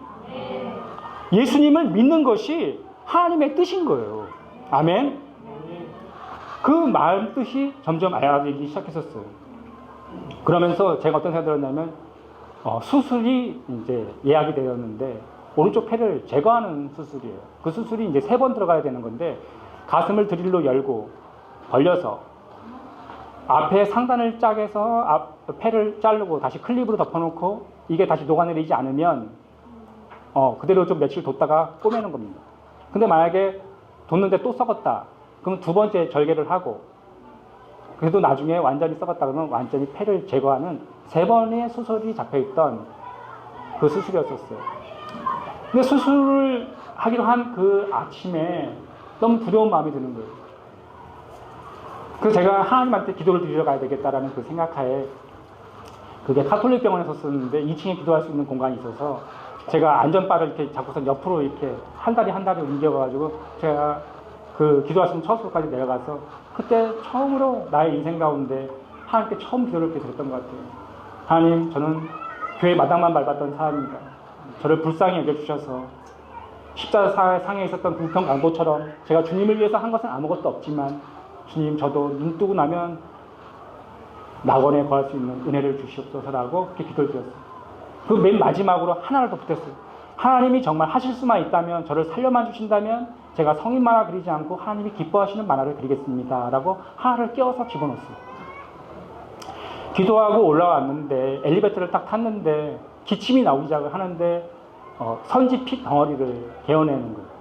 다리에 힘이 풀려가지고 엘리베이터 바닥에 누웠어요. 쓰러졌어요. 그래서 7층 문이 열리면서 수술 들어가게 해서 전날 제모를 나를 시켰던 면도를 했던 그 간호사와 나를 딱 보게 된 거죠. 그래서 남자 간호사가 나를 달랑 안아가지고 의사 선생님들이 다시 오셔서 피가 다 옷이 난자가 돼 있으니까 그래서 다시 들어가셔서 샤워를 우분이 시켜주셔가지고 다시 씻고 다시 내 자리를 들어왔는데 수술복으로 입으라고 그러는 거예요. 그래서 수술복으로 입고 그래서 아침에 이제 첫 번째 수술로 들어간다는 거예요. 그래서 수술용 링겔 바늘로 이렇게 꼽아주고 그러고 나서 이제 아침에 있는데 엑스레이 사진을 찍고 올라오라는 거예요. 그래서 부침을 받아서 엑스레이 사진을 찍고 다시 올랐는데 저희 교회 그때 담임 목사님께서 새벽 예배 인도하시고 오셔서 하나님이 선한 길로 인도하실 것이니까 하나님만 이렇게 외치면서 주여 주여 하면서 수술 받으라 라고 이렇게 얘기해 주셨어요. 그래가지고 이동하기 위한 침대가 올라왔고 거기 올라탔는데 구원의 문제를 해결하지 못했는데 어떡하지? 라는 그 생각이 들면서 눈물이 막 나오기 시작을 하는 거예요. 근데 그때쯤 인턴 의사가 한 분이 막 뛰어오시는 거예요. 그때 수술하기로 했던 분이 직접 나를 데리고 가고 있었는데 인턴이 의사가 직접 와가지고 그 과장님한테 이 최철규 씨 환자 지금 사진 찍은 거를 한번 보시라고 그러면서 그 불빛 그 형광등 그 차트 보여주는 그 불빛 있잖아요. 거기다가 어저께 찍었던 엑스레이 사진과 좀 전에 찍은 엑스레이 사진 2장을 딱 폈는데 제가 기도하고 올라온 그 4시간 사이에 폐가 정상으로 다 돌아온 거예요. 근데 사람들은 그때 병실 사람들에서 다시 수술 치셔서 다시 돌아왔는데 그때부터 어떤 일이 발생됐냐면 그 기적으로 나은 환자 어딨냐 그래서 차트 좀 보자 그래서 다른 병동에서 다 이렇게 와오시는 거예요. 어떻게 다 썩은 폐가 다 망가진 폐가 이랬던 사람이 어떻게 살아난 거지? 그러면서 그분이 예수님 믿으신 분인지 아닌지 모르겠는데 그 의사 선생님이 나한테 전도를 하는 거예요. 근데 저는 그때 어떤 생각이 들었냐면 이게 죄성을 지닌 사람들의 특징입니다. 제가 어떤 생각을 했었냐면 이런 생각을 했었습니다. 그렇게 기적으로 나왔다고 하는데도 믿어지기도 하면서도 그게 내가? 이런 생각도 들면서 이런 생각이 들었어요. 이거 때가 돼가지고 나온 거 아닌가? 살려주니까 마음이 그렇게 바뀌어요. 그럼 내가 분명히 그거를 한다고 했으면 성인만은 안 그린다고 했는데 그 원고료가 높은 걸 제가 왜 안 합니까? 막 그 말 했던 게 막 후회가 되면서 내가 아무나 해도 내가 잘못했지, 딜을 잘못했지 그런 생각을 막 하고 있었거든요. 근데 솔직히 생각해 보세요. 하나님이 해줬다고 하는 어떤 증거가 없잖아요. 그렇지 않나요? 저는 그때 어떤 생각이 들었냐면 하나님이 해줬다고 하는 어떤 증거가 없잖아요. 그래서 내가 또 핑계를 대고선 또 안 하려고 하는 그런 생각이 드는 거예요. 그러니까 이 죄성을 지닌 죄인은 그 바로왕이 그 10가지 재앙을 맞고도 그 완악함을 끝까지 가져가듯이 이 죄성을 지닌 죄인은 하나님을 그렇게 신뢰를 들지 않는다는 거죠. 제가 하나님을 신뢰하지 않으려고 하는 그 마음을 딱 드는데 어머니가 소변통을 비우고 너무 기뻐가지고 죽었다가 아들이 다시 살아났다고 그러니까 기뻐가지고 할렐루야 하고서 막 들어오는데 어머니를 실망시키고 싶지가 않더라고요. 그래서 내가 성경책을 또 읽어드리는 모습을 보여줘야지. 그래서 성경책을 딱 펼쳤는데 너무 오바를 한 거죠. 이 성경책이 침상에서 바닥으로 딱 떨어졌네. 그래서 이 펼쳐진 것을 그대로 들어서 내 침상에다가 딱 놨는데 시편 3편 3절에서부터 5절 말씀이 눈에 딱 펼쳐집니다. 여호와여, 주는 나의 방패시요 나의 영광이시요 나의 머리를 드시는 자십니다. 내가 나의 목소리로 여호와께 부르짖으니 그의 성산에서 응답하시는도다. 내가 눕고 자고 깨었으나 그가 나를 붙드심이로다. 여러분, 복 중에 가장 큰 복은 내가 눕고 자고 깨어서 주님 전에 나와서 예배를 드리는 것이 가장 큰 축복입니다. 아멘? 제가 그때 그걸 알았습니다. 하나님이 성산에 계신데 나의 기도를 듣고 응답했다라는 것을 성경 말씀을 통해서 보여주시는 거예요. 저는 성경을 어떻게 알았냐면 아브라함의 하나님, 이삭의 하나님은 그건 그 사람한테 한 말이지 그렇게 알았는데 그 대상의 그 이름을 불렀던 곳에 내 이름을 다 적용을 하는 것입니다. 성경은 나를 하나님께서 주신 말씀이라는 것을 그때 알게 되는 거예요. 나한테 한 말이었구나. 내가 여기로 가면 내가 그 지옥 꺼지지 않는 그곳에 내가 들어갈 수밖에 없는 거구나. 하나님이 나한테 하신 말인데 너한테 한 말이다. 너한테 한 말 그 대상이라고만 생각했던 것이죠. 그 성경 구절을 읽는데 그때부터 눈물이 나오기 시작을 하는 거예요. 아, 정말 하나님 아버지가 정말 나의 아버지였었구나 라는 것과 우리 생모의 하나님, 우리 작은 형의 하나님 나도 좀 알고 싶어서 저는 이렇습니다. 성경책을 읽으면 2장을 정도 읽으면 졸음이 옵니다. 졸음 안 오시나요? 아멘. 저는 성경책만 읽으면 졸음이 너무 많이 오는 거예요. 아니, 의지는 불같이 성경책을 읽어보고 싶은데 졸음이 자꾸 오니까요. 그래서 제가 하나님께 기도를 드렸어요. 하나님, 저는 성경책만 읽으면 졸음이 오고 어떻게 맨정신에 좀 성경책을 읽을 수 없을까요? 라고 얘기했는데 하나님이 그 기도를 했는데 지혜를 주시는 거예요. 인터넷에 뒤져보면 온라인 성경이라 해가지고 성경을 읽어주는 그 사이트가 있었거든요. 지금은 전화기 어플로도 드라마 바이블이라는 어플도 있고 뭐 가피풀 어플도 있고 해서 그 들려줄 수 있는 스마트폰으로도 들을 수 있는 방법이 너무 많은데 뭐 그때 당시만 해도 인터넷은 열려 있었는데 그게 온라인 성경 그래가지고 들어주는 곳이 사이트가 있었는데 병원을 퇴원하고 나서 아침부터 밥만 먹고 저녁 늦게까지 성경책만 읽는 거예요. 그러니까 성경을 한 달 만에 이독을 하는 거죠. 읽고 또 읽고 충분히 가능합니다. 아침, 점심, 저녁만 먹고 밥만 먹고 그것만 하면 한 달에 이독을 할 수가 있어요. 제가 그때 어떤 걸 느꼈었냐면 내가 음란을 채우기 위해서 포르노에 중독이 되어 있었었고 하루도 음란물을 보지 않으면 견딜 수가 없는 술, 담배를 견딜 수가 없는 근데 제가 그랬었어요. 이 술이라는 게 담배라는 게 한순간에 탁 떨어지는 사람들도 있지만 이런 간증을 들어봤습니다. 하나님이 기도를 했더니 은혜를 주셔가지고 담배를 딱 피게 되면 완전히 역해가지고 담배가 끊어졌다는 그 간증을 들을 때마다 속에서 너무너무 부러웠어요. 나는 밥만 먹고 나면 담배가 피고 싶어가지고 한 대 피면 하면 그 구수한 그 맛을 저는 아는 사람이거든요. 그리고 그 삼겹살 지글지글 그랬을 적에 그 바짝 구운 고기에다가 씹어 먹으면서 그 소주를 한 잔을 탁 털어넣을 때 그 청량감.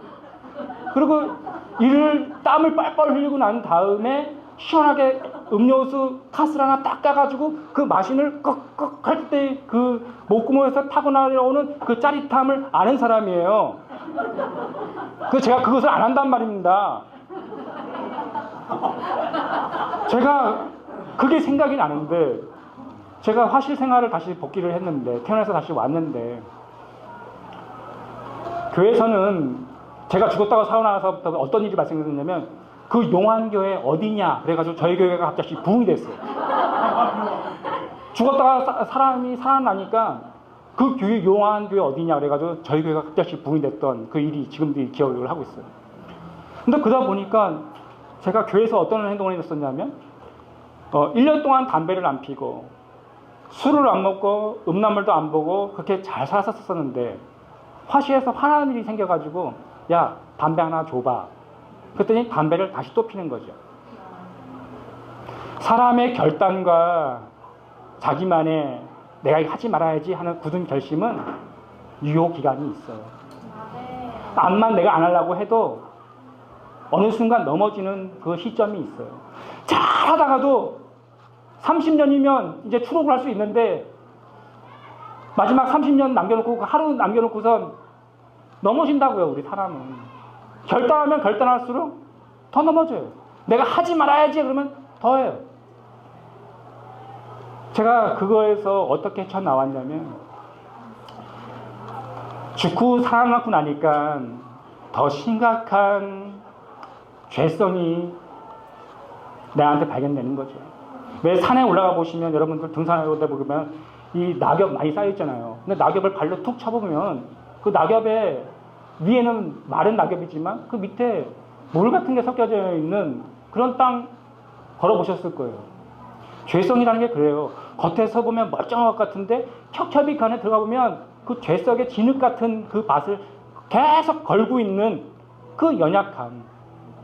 반복적으로 살고 습관적으로 계속 똑같은 것에 계속 넘어지는 그 모습에 나는 안 되는구나. 계속 좌절하고 절망하고. 집에서 한번 소리 안 질러보려고 하는데 똑같은 걸로 소리 지르고 아내한테도 정정돈 좀 하라고 얘기하면 아내는 반영이 안 되고 자녀도 내 말 안 듣고 어느 순간 남편들은 차를 좋아하기 시작하죠. 얘라도 내가 핸들 틀면 왼쪽으로 움직이고 오른쪽으로 틀면 오른쪽으로 움직이니까 남자들을 참 불쌍합니다. 아파트 가보시면 초저녁 밤 그 거리 한번 가보십시오. 그 음식물 들고선 초라하게 슬리퍼 끌고서 가시는 그 아저씨의 그 쓸쓸한 뒷모습. 저기 있는 젊은 청년 웃고 있는데 조만간이라고 생각합니다. 우리들의 인생이 그렇습니다. 결단하면 결단해서 넘어지는. 제가 그때부터 어떤 행동을 했냐면 교회에서는 하나님한테 매 맞고 돌아온 청년이 돼 있기 때문에 제가 담배 핀다는 것을 오른손으로 안 피고 왼손으로 펴서 담배 냄새가 이제 안 나게 하면서 칫솔로 손을 닦는 거죠. 은단을 먹는 거죠. 교회에서는 또 거룩한 척 하는 거죠. 쇼하는 거죠. 그러면 그것이 1년이 되고 2년이 되게 되면 마음이 하나님 앞에 거짓 신앙생활 하는 그것으로 인해서 눈물이 나오는 순간이 있어요. 내가 이렇게 하면 안 되는데 하면서 계속 넘어지는 게 우리 인간들의 모습이에요. 목사님도 간대상에서 말씀하시지만 목사님들도 말씀은 말씀이지만 삶은 또 따라지지 않음으로 인해서 목사님들도 힘들어하시는 부분들도 많거든요. 왜냐면 적용편이 안 돼서. 근데 우리들이 말씀은 말씀이니까 말씀은 전하지만 적용은 정말 힘든 거거든요. 삶으로 살아낸다는 건 정말 힘든 거거든요. 사람 앞에서 얼마나 성령 충만한 척 쇼 얼마든지 할 수 있어요. 하지만 우리의 머리털까지 세아리시는 그분이 우리들의 이 거짓적인 두 가지의 모습을 하나님이 모르실까요? 저는 오늘 여러분 앞에 다 옷을 벗고자 작정을 하고선 지금 다 얘기를 하는 거예요. 남자들 특히 음란물, 이 포르노 절대 쉽게 끊어지지 않습니다. 내가 집회를 갔는데 한 장로님이 쫓아오셨어요. 손주도 있고 손녀도 있는데 아직도 음란물을 보는데 집사님 어떡해요. 그렇게 처절한 것입니다. 쉽게 안 떨어진단 말입니다. 제가 하나님 앞에 새벽 금요철야일 예배를 드리고 그래서 쇼하고 딱 왔는데 마음이 너무 힘든 거예요. 그래서 아무 생각 없이 성경책을 딱 이렇게 펼쳤어요. 그랬더니 신명기 23장 18절 말씀이 딱 펴져 있는데 거기서 뭐라고 썼냐면 창기가 번던가 개 같은 자의 소득은 어떠한 서환이라든지 여호와 전에 가져오지 말라. 이 둘은 여호와 앞에 가증한 것이라는 말씀이 딱 써져 있는데 눈물이 막 나오기 시작하는 거예요. 성경에 개 같은 욕이 쓰여져 있는데 그 욕이 나한테 얘기하는 거예요. 개 같은 놈이라는 거죠. 제가 이 버러지 같은 야고바가 아니고 이 버러지 같은 철교한 거죠. 제가 하나님 앞에 쇼를 하는 것 아닙니까? 거짓 신앙생활. 오늘도 교회 안에 가보면 자기 자신의 그 두 가지 모습으로 두 가지 가면을 쓰고선 교회에서 이중적인 신앙생활 하는 모습들이 신앙생활들이 너무나 많이 있습니다. 하나님은 우리 아버지시기 때문에 하나님 앞에서 거저까지 다 버져야 되는 것입니다. 하나님이 우리 아버지신데 내가 요만한 자존심, 요만한 거, 수치스러운 거, 그 가리워진다고 가리워지는 것이 아니잖아요. 우리들은 온전히 하나님 앞에 다 빠질 때 하나님이 우리들을 은혜의 보좌 앞으로 나갈 수 있게 해주시는 것이지, 우리들이 오늘부터 거룩하겠어, 화이팅! 한다고 그게 되나요? 안 되죠. 제가 성경 말씀을 읽는데 나는 죄인이야 라고 내 자신을 되새겨서 썼었는데 하나님이 나의 죄를 용서해 주셨다는 성경 구절을 알게 되었었어요.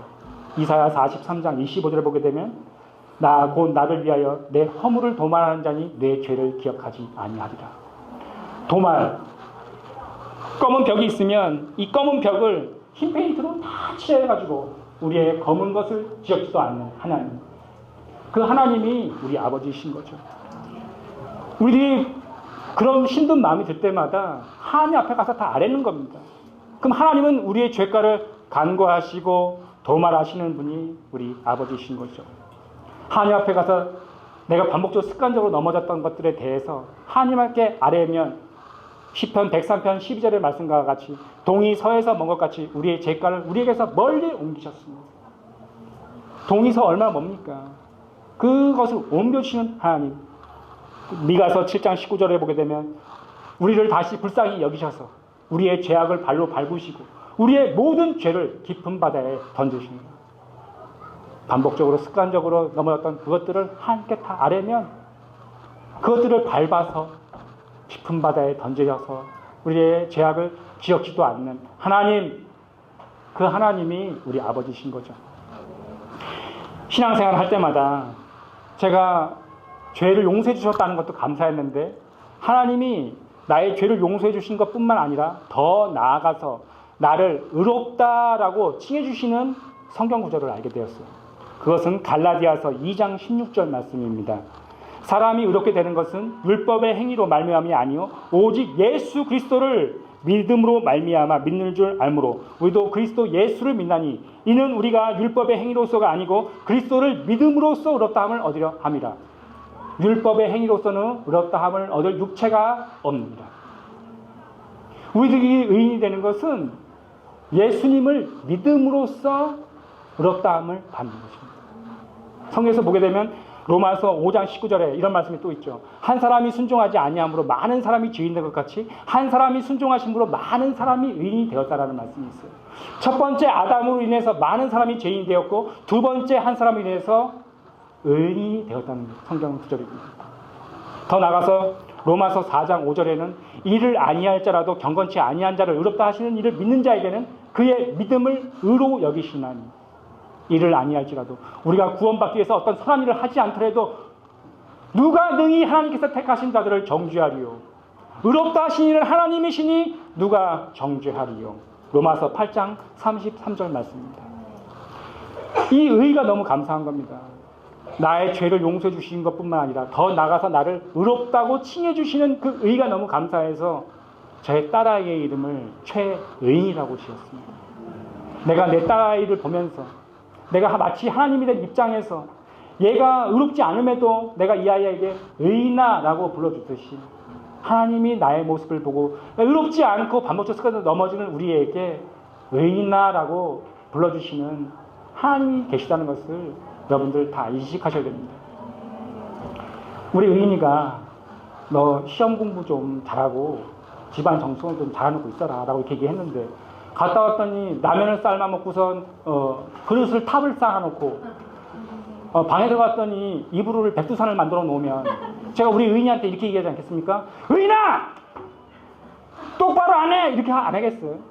근데 내가 딱 갔다 왔는데 설거지는 다 말끔하게 청소가 되어 있고 청소기까지 돌려가지고 바닥이 반질반질한 데다가 이불은 쫙 개어져 있고 시험 공부를 다 해가지고 예습까지 하고 있어요.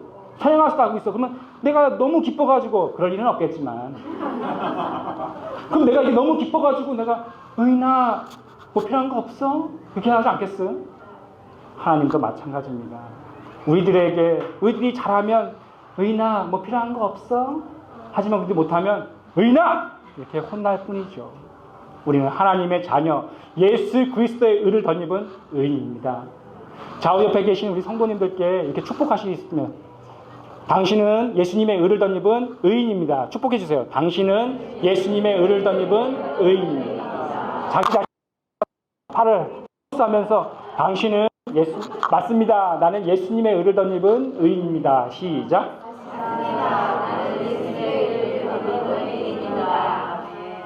성경에서는 우리들이 회개했다라고 얘기를 합니다. 이 회개라는 것은, 성경에서 말하는 이 회개의 개념은 눈물을 많이 흘려라는 것을 회개라고 하지 않습니다. 성경에서 말하는 이 회개, 이 메타노이아라는 이 뜻은 돌아선다라는 뜻을 가지고 있습니다. 죄를 짓고 있다면 그 죄에 짓는 곳에서 돌아서는 것. 그래서 저는 그때 성인 만화 화실을 그때서야 두드려 쓰고 나올 수가 있었어요. 그때까지만 해도 저는 하나님이 참 얄팍하죠. 때로는 그 돈이라는 그 만몬이 필요하니까 제가 어떻게 했었냐면 내 이름을 내는 성인 만화책을 그린 것이 아니라 저의 선배 형님의 이름을 내는 성인 만화책을 도와줬거든요. 그러면서 죄의 낙을 계속 누리고 있는데 하나님이 그거를 모르실 리가 없잖아요. 화실을 퇴사하고 기독교 쪽 원고를 그리겠다고 기독교로 왔는데 기독교 만화는 세상 원고의 5분의 1이에요. 그러니까 박봉의 더 박봉인데 그때 나이가 제가 이제 30살이 넘었는데 친구들이 한두 명씩 다 이렇게 결혼이 돼서 다 가는 거예요. 근데 저만 결혼이 안 되는 거예요. 그래서 제가 어떤 자매와 교제를 했는데, 그래서 자매한테 내가 원고를 얼마를 받는다고 솔직히 얘기해야 될 거 아니에요. 그래서 원고를 얼마 받는다고 솔직하게 얘기하니까 자매님이 다 무섭게 돌아서셨어요. 그래서 제가 그렇게 많이 이렇게 여자한테 차이는 그것들이 너무 많이 반복되다 보니까 제가 어떤 생각이 들었냐면, 하나님이 나의 인생 가운데 어떠한 자매를 준비해 주시지 않았을까라는 그런 막연한 생각이 들기 시작했어요. 그래서 저도 파주에 있는 오살 기도원을 들어갔어요.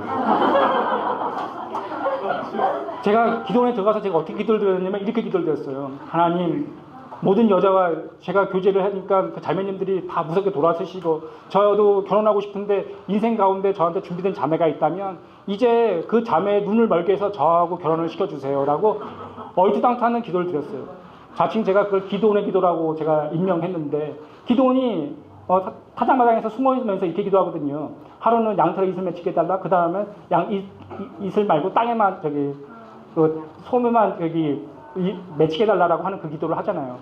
그리고 내려왔는데 누군가 저한테 교회에서 선보라고 얘기하시는 분이 아무도 안 계셨어요. 그런데 기도원에 들어가기 전에 저희 교회 전도사님이 한 분 계셨는데 지나가는 말로 이렇게 하셨어요. 최 집사님 선보시겠어요? 라고 했던 말씀이 있었어요. 제가 그때까지만 해도 이제 낳고 나니까 교회 화실집 이것만 왔다 갔다 그랬다 보니까 교회에서 신앙생활 열심히 하다 보니까 총각에도 불구하고 집사 직분을 주셨어요.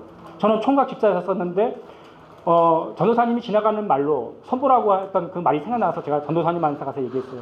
전도사님, 그때 그 말씀하신 거 가지고 유효합니까? 라고 얘기하니까 전도사님이 뭐라고 하시냐면, 제가 그 자매한테, 친구한테 물어보고 제가 알려드릴게요 라고 이렇게 얘기하시는 거예요. 그래서 일주일이 지나고 나서 메모지에다가 이렇게 전화번호를 적혀져 있고 그 자매님 성함이 적혀져 있는 메모지를 나한테 주면서 연락해서 한번 만나보시라는 거예요. 근데 그 메모지를 딱 받는 순간 전화를 안 걸고 싶은 거예요. 왜냐하면 거기 그 자매님 조남이 뭐라고 써 있었냐면 도충자. 저희 교회에 그 김춘자 권사님이 계신데 그 권사님이 아멘 권사님이신데 아멘! 뭔 얘기만 하면 그냥 여러분 식사하러 가십시오. 아멘! 막 이러시는 경우에 따라서 아멘이 나오시지 않는 이상한 권사님이셨는데, 그 권사님이 이미지가 춘자가 오버랩되잖아요. 그래서 정말 안 만나고 싶은데 그렇게 얘기하니까 우리 부장집사님이 야 그거 뭐 이름 가지고 그러냐, 한번 가서 한번 만나봐라 이렇게 얘기하시더라고요. 그래서 제가 그 의견을 받아들여서 제가 그 자매를 딱 만났는데 역시 제가 원하는 이상의 자매가 아니셨어요. 그래서 제가 하나님 무슨 저런 자매를 소개해 주셔가지고 저를 이렇게 하나님이 실수하셨나 보다. 그래서 그 다음날 와가지고 내가 이제 충격스럽게 있었었는데 그 다음 주일이라 돼가지고 제가 교회를 갔는데 부장집사님이 막 웃으면서 선 잘 봤어? 이렇게 얘기하시더라고요. 선을 봤는데 제가 원하는 여성이 자매가 아니더라고요. 막 웃으시는 거예요. 남자자 관계는 최소한 3번 만나고 정하는 거야. 한 번 더 만나봐. 막 그러시더라고요. 그래서 제가 그 의견을 받아들여서 제가 이 자매를 2번째 만나주러 제가 갔어요. 내가 이 자매를 2번째 만나줬는데 얘기를 해보니까 정말 하나님이 준비된 자매가 맞는 거예요. 왜냐하면 얘기를 해보니까 완전히 할렐루야 이건 거예요. 그래서 이거를 이 모습을 어디서 많이 봤다라고 해서 얘기를 해보니까 완전 생모인 거예요. 이 여자가 나 어떻게 해서 예수님 만났고 내가 어떻게 해가지고 지금 멀쩡한 회사 때려치고 이렇게 해서 나 이렇게 해서 이렇게 이 길로 왔습니다라고 얘기를 하는데 이 여자를 보니까 너무 그게 좋아서 얼굴이 너무 환하게 빛이 나는 거예요. 맨 처음엔 키 작고 좀 저렇게 생겼어 이런 느낌에 두 번째 보니까 얘가 빛이 나면서 괜히 욕심이 내 안에 확 들리면서 이 자매랑 결혼을 좀 해야 되겠다라는 마음이 들기 시작했어요. 근데 내가 이 자매랑 결혼을 하려고 했더니 이 자매가 결혼을 안 하려고 하는 거예요. 맨 처음에는 첫 번째 만났을 때는 제가 멀끔하니까 이 자매가 그래도 좀 좋아했었나 봐요. 근데 두 번째 만났을 때 만나고 나서 이 자매가 나를 피하더라고. 나중에 그 이유를 알고 봤는데 내가 두 번째 만났을 때 무슨 만화책을 냈냐 그래가지고 내가 아무 생각 없이 내 트렁크에 있던 내 성인 만화책을 한 권을 아무 생각 없이 선물로 줬거든. 그러니까 그걸 보신 그 자매님이 이거 뭐 쓰레기 아니야 이렇게 된 거죠. 근데 예수 믿는 사람들 공통적인 특징이 상황이 좀 애매하거나 난처하면 우리 기도해보자. 이게 립서비스 많이 하잖아요. 그러니까 떨궈내려고 이제 기도해보자라고 얘기를 하시는 거예요. 그래서 기도해보자 그래가지고 이제 기도를 해보자고 그래가지고 그림을 항상 그리는데 그 기도해보자고 하는 그 말이 자꾸 환청이 들리는 거예요. 기도해보자고. 그래서 하던 거를 또 다 내려놓고 또 파주에 있는 그 오살리 기도원을 또 들어갔어요. 근데 그때 그 기도원에 갔을 때 그 강사님이 뭐라 그러냐면 노총과 노처녀 이야기를 해주시는 거예요. 강대상에서 뭐라 그러냐면 말씀을 잘 전하고 목양실에서 쉬고 있는데 한 노총각이 들어오더래요. 제 남동생 3명 대학교 보내고 이렇게 호르몬이 모시라고 제가 홍기를 놓쳤는데 목사님 저 결혼하고 싶은데 어떻게 방법이 없을까요? 그래서 목사님이 그걸 왜 나한테 얘기해? 하나님 앞에 가서 울어! 이렇게 얘기했대요. 그래서 집회가 끝날 때마다 좌회에서 꺼역꺼역 하면서 곡을 하더래요. 그러고 그 다음날 쉬고 있는데 한 노처녀가 딱 들어오더래요. 목사님 저는 유학도 갔다 왔고 지금 대학교 교수고 돈도 좀 있고 그런데 신실한 남자를 만나지는 못했어요. 좀 만날 사람 좀 소개 좀 시키시면 안 될까요? 이렇게 얘기를 하더래요. 그래서 그걸 왜 나한테 얘기해? 하나님에 가서 울어! 이렇게 얘기했대요. 그러니까 집회 끝나면 좌우편에서 이 노총각들이 꺼역꺼역 하면서 이렇게 울더래요. 그래서 목양실에서 딱 쉬고 있는데 성령님이 말씀해 주시는 것 같았대요. 이 둘을 즉석 선을 보게 해라. 그래서 목양실에서 초대를 해서 이 둘을 선을 보게 했대요. 그러면서 잘 살았을 것 같아요? 못 살았을 것 같아요? 물어보시는 거예요. 잘 살았을 못 살았을 것 같아요? 잘 살았을 것 같아요! 소리를 질렀어요. 너무너무너무 잘 산다는 거예요. 큰 기업체를 일구어서 사람도 많이 두고 이게 사업을 펼치시고 계시다라고 해서 그렇게 얘기를 해주시는 거예요. 근데 그때가 뜨거운 여름이었었는데 에어컨 바람 밑에서 겨드랑이 탁 손대면서 주여 하는 것은 좀 아닌 것 같아요. 내가 좀 하나님한테 아쉬운 게 많은데 그래서 산기도를 올라가야 되겠다. 그 나지막한 산이 하나가 있는데요. 그 산에로 올라갔어요. 근데 보름달이 땡하게 떠 있었었는데 올라가자마자 거기는 좀 방언 기도를 좀 많이 하시는 기도의 동산이거든요. 방언 기도를 많이 하시는데 어떤 머리가 많이 벗겨지신 어르신이 죄 없는 소나무 하나 잡고서 막 흔드시는 거야. 월라라 뽕따 뽕따 뽕따 막 이렇게. 막 뽕따를 막 그 청량 음료를 막 이렇게 드시는 그 방언을 막 하시는데 왠지 모르는 부러움이 느껴지면서 저는 그런 걸 할 줄을 모르니까 근데 이분이 막 흔드실 때마다 이 보름달에 반사가 되어가지고 이 후광이 빛이 나는데 반짝반짝 나는데 확실히 기도하는 사람은 확실히 빛이 나는구나라는 생각이 들면서 나도 좀 따라서 저분 따라서 나도 급한 마음에 기도 좀 한번 해보자 싶은 마음에 나도 소나무를 하나 일단 잡았어요. 주여 하나님이 주신 그 자매가 맞는데 내가 그 성인 만화책 그 한 권을 주는 바람에 이를 다 그르쳤습니다. 그 자매의 마음을 돌이키게 하여 주시옵소서 하는데 전화벨이 삐리비리비리 울리는 거예요. 그래서 삐리비리 울리는 거를 탁 받아보니까 그 도 자매님이 전화를 주셨어요. 끝날래고 전화를 주신 거예요. 이제 완전히 끝내려고. 근데 그 뒤에서 개구리 소리가 개굴 거리니까 그냥 끊기를 좀 민망하셨는지 도자님이 뭐라 그러냐면 접대용 멘트를 날려주시는 거예요. 최사님 지금 시골이신가 봐요. 왜요? 옆에서 뒤에서 좀 개구리 소리가 막 개굴 나는데 그래서 그거 개구리 소리가 아니고요. 옆에 어떤 분이 방언 기도하시는 소리입니다 라고 얘기했어요. 그러더니 자매가 약간의 정적이 흘리더니 이렇게 얘기를 하는 거예요.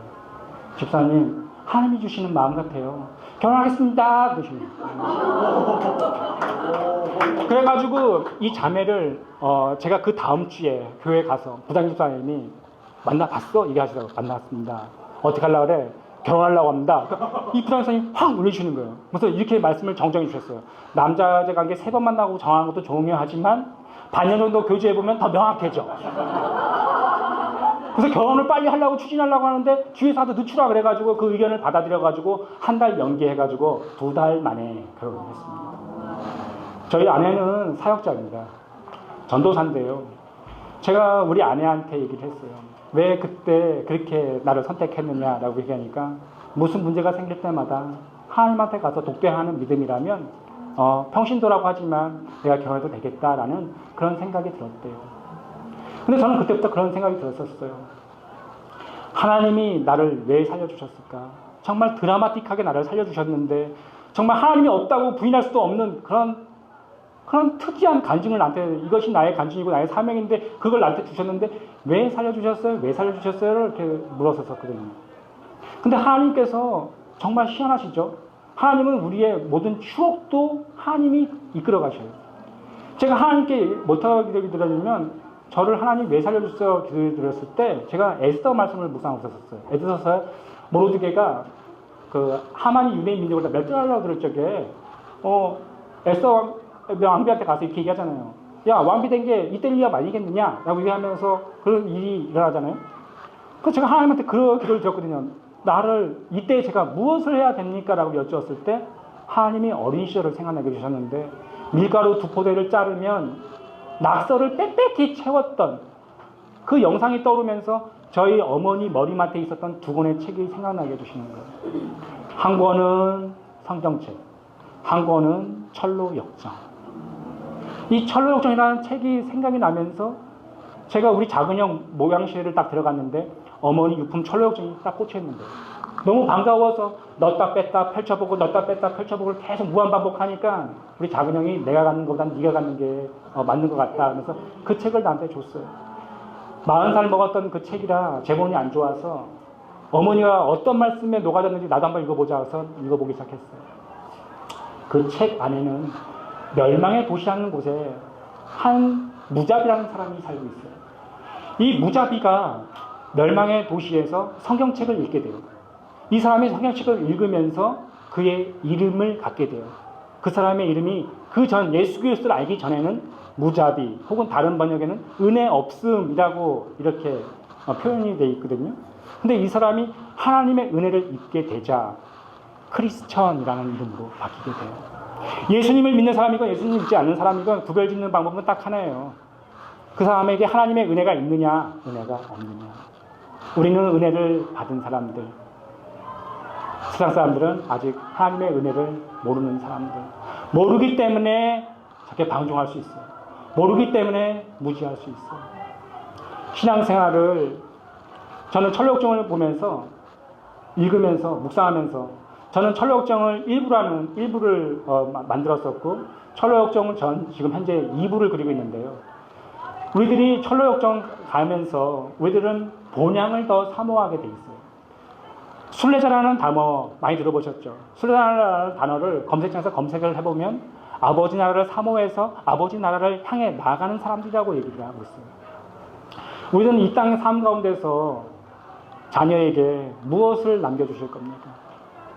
이 땅에서 돈 많이 버는 방법, 스펙을 높이고 좋은 대학교를 가서 짓누르고 밟는 방법, 자녀에게 어떤 것을 남기시렵니까? 부모인 내부터 기독교인이라는 그 모습의 정체성을 자녀에게 보여줄 때 울면서 눈물 뿌리면서 어머니의 기도에 눈물의 그 짠맛을 맛본 그 아이는 지금 순간 신발을 치즈로 만들지언정 그 아이는 하나님의 때에 돌아오게 됩니다. 돌아오게 됩니다. 신발을 치즈를 만드는 그 순간을 보고 좌절하지 마십시오. 그 아이가 오토바이 타고 아가씨를 뒤에 태워서 사고를 쳐도 낙망하지 마십시오. 기도하는 부모님은 그 자녀가 절대 잘못되지 않습니다. 내 자녀가 누구 하나 내 자녀 기 꺾는다고 요즘 부모님 특히 더 그렇잖아요. 저도 자녀가 있다 보니까 딴 데 가서 눌림 받고 그런 거 싫어하다 보니까 자기 형편에 맞지도 않으면서도 그걸 해주는데 부모의 마음은 다 내리사랑이라 다 똑같잖아요. 근데 우리들이 가장 중요한 것은 내 삶을 통하여 이 자녀에게 기독교인의 정체성이 흘러가는 것입니다. 내 모습으로 하나가 무너짐으로 인해서 이 자녀 또한 그것이 답습이 되는 것입니다. 순간은 막연하고, 순간은 짜증나고, 순간은 불이 끓어오르지만 화날 때마다 아이고 선교사 200명 보낼 놈 이렇게 차라리 축복해 주시면 그 축복으로 인해서 그 아이는 매이게 될 것입니다. 왜냐하면 그 말의 축복으로 인해서 그냥은 그 자녀들은 그 말의 축복을 받게 되는 것이거든요. 제가 얼마큼 시간을 했는지 제가 몰라서 제가 시간 타임을 잘 모르고 지금 이렇게 진행을 했는데 재밌으신가요? 네. 그러면 제가 20분만 더 할까요? 아니면 멈출까요? 그럼 의견을 받아들여서 제가 조금 더 하는 걸로. 제가 어느 교회 집회를 갔습니다. 목사님이 사인을 주셨는데 빨리 끊으시려고 그러시는 거예요. 그래서 이제 1시간만 하라고 했기 때문에 1시간을 했는데 목사님이 저기 뒤에서 그래서 나는 빨리 끝내라는 뜻인 줄 알고 기도하시겠습니다. 목사님이 왼쪽 편을 줄을 따고서 쭉 오셔서 더 하시라고. 그래서 2시간 반을 했던 그 일이 지금도 생각납니다. 하나님을 만난 사람들에게는 하나님이 나한테 주신 간증이기 때문에 이것이 나의 간증이고 이것이 나의 찬양이기 때문에 내가 아버지를 찬양하고 존재하고 높이지 않고서는 견딜 수 없는 그 마음을 주시기 때문에 택시를 타도 아저씨 죽었다 살아나는 얘기 한번 들어보실래요? 전도하게 되는 거죠. 왜냐? 나의 간증이고 나의 찬양이기 때문에. 여러분들 습관적으로 나오는 그 얘기들이 있어요. 누구를 만나도 나 예수님 만나면 나 이런 말 그거 있어요. 그거 숨기지 말고 오늘도 옆집 아줌마 새로 이사 왔으면 띵동 하나 누르고 차 한잔 마시면서 죽었다 사는 얘기 한번 들어보실래요? 하시는 겁니다. 왜냐하면 우리는 삶 가운데서 크리스찬의 향기를 나타낼 때 그것을 위해서 기쁨이 오거든요. 철로역정의 주인공 무자비가 성경책을 읽다가 그가 고민하게 되죠. 나는 무엇을 해야 할고 어디로 가야 할고 괴로워할 때 그가 습관을 쫓아서 넓은 등력에서 성경책을 읽게 돼요. 성경책을 읽으니까 저 끝에서 전도자라는 분이 다가와요. 그러면서 이러죠. 왜 울고 있습니까? 저는 이곳에 성경책을 읽어보니까 영원한 형벌이 있고 영원한 지옥이 있다는 것이 두렵습니다. 라고 얘기를 해요. 그럼 왜 여기 가만히 있습니까? 갈 바를 모릅니다. 라고 얘기를 해요. 그럼 저기에 좁은 문이 보입니까? 라고 얘기를 해요. 안 보입니다. 라고 얘기해요. 그럼 저쪽에 밝은 빛이 보입니까? 라고 얘기하니까 밝은 빛이 보인다 그래요. 크리스찬은 그 등에 무거운 죄의 짐을 짊어지고 밝은 빛을 향해 막 달립니다. 그럴 때 변덕쟁이와 고집쟁이가 쫓아와요. 멸망의 도시에서 살고 있는 그 둘이 얘기를 하죠. 야, 거기 가면 뭐가 있다고 거기를 가려고 하느냐. 우리들의 삶 가운데서 예수님을 신앙생활하면서 변덕과 고집, 내 아집이 참 많이 나옵니다. 그러다 보니까 우리들이 하나님마저도 어르고 달래서 이 땅에 필요한 복을 달라고 하는 기복적인 것으로 신앙생활 할 때가 참 많이 있습니다. 그래서 우리들은 신앙생활 때 신본주의 신앙생활을 해야 되는데 인본주의, 다 나를 위해서 신마저 어르고 달래는 것이죠. 제가 우리 아내한테 그랬어요. 결혼을 했는데 여보 나도 연락 뽕따 하고 싶어. 와와와와 그 뽕따 얘기하는 겁니다. 제가 나도 방언 좀 한번 해보고 싶어. 제가 어떤 사람을 전도했어요. 이 사람이 일주일 만에 알아듣지도 못한 연락 뽕따를 하는 거예요. 너무나 큰 충격을 먹었어요.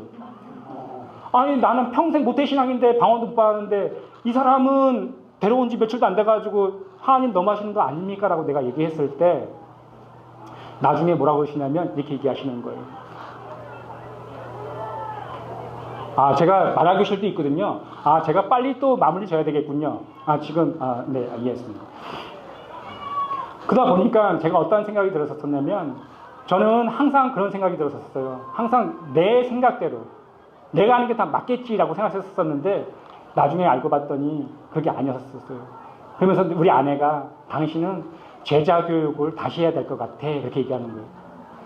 저는 그때까지만 해도 신앙은 어떤 레벨이 쌓이는 것이고 무슨 RPG 게임처럼 방언하는 레벨이 있고 뭐 이렇게 계급이 올라가서 RPG 게임처럼 나중에 무슨 전사가 되는 거라고 이렇게 생각을 했었었는데 여보 신앙생활은 그렇게 하는 게 아니야. 모든 것이 다 하나님의 은혜로, 구원마저도 하나님의 은혜로 가는 것이지 내가 뭐를 잘해서 천성에 이르는 것이 아니야 라고 얘기해 주게 되는 것이죠. 우리는 신앙생활 할 때마다 교회에서 어떤 직분과 직책을 맡으면 내가 뭐가 되어가지고 된 것이라 생각하는데, 우리는 하나님의 자녀이기 때문에, 본이 되기 때문에 그 자리에 그냥 세워주신 것이고 덕을 세우기 위해서 그 자리에 서는 것이지, 직급이 올라서 서는 것도 아니고 내가 잘해서 서는 것도 아니고, 하나님이 이것을 감당할 위치가 되기 때문에 세워주는 것이기 때문에 맡겨진 자리, 어느 위치, 어느 곳에 계신지는 모르겠지만 그 섬기시는 자리에서 주님의 영광을 더 나타내시면서 찬양하시는 성도님이 되시기를 간절히 소망드립니다. 아멘. 우리는 천성 가는 그 길 속에서 이 육의 눈에는 아무것도 안 보이고 이 귀에는 아무 소리 안 들려도 우리는 목사 말 듣고선 가는 것 아니고 하나님의 말씀이 기준점이 되어서 천성에 다 이르는 것입니다.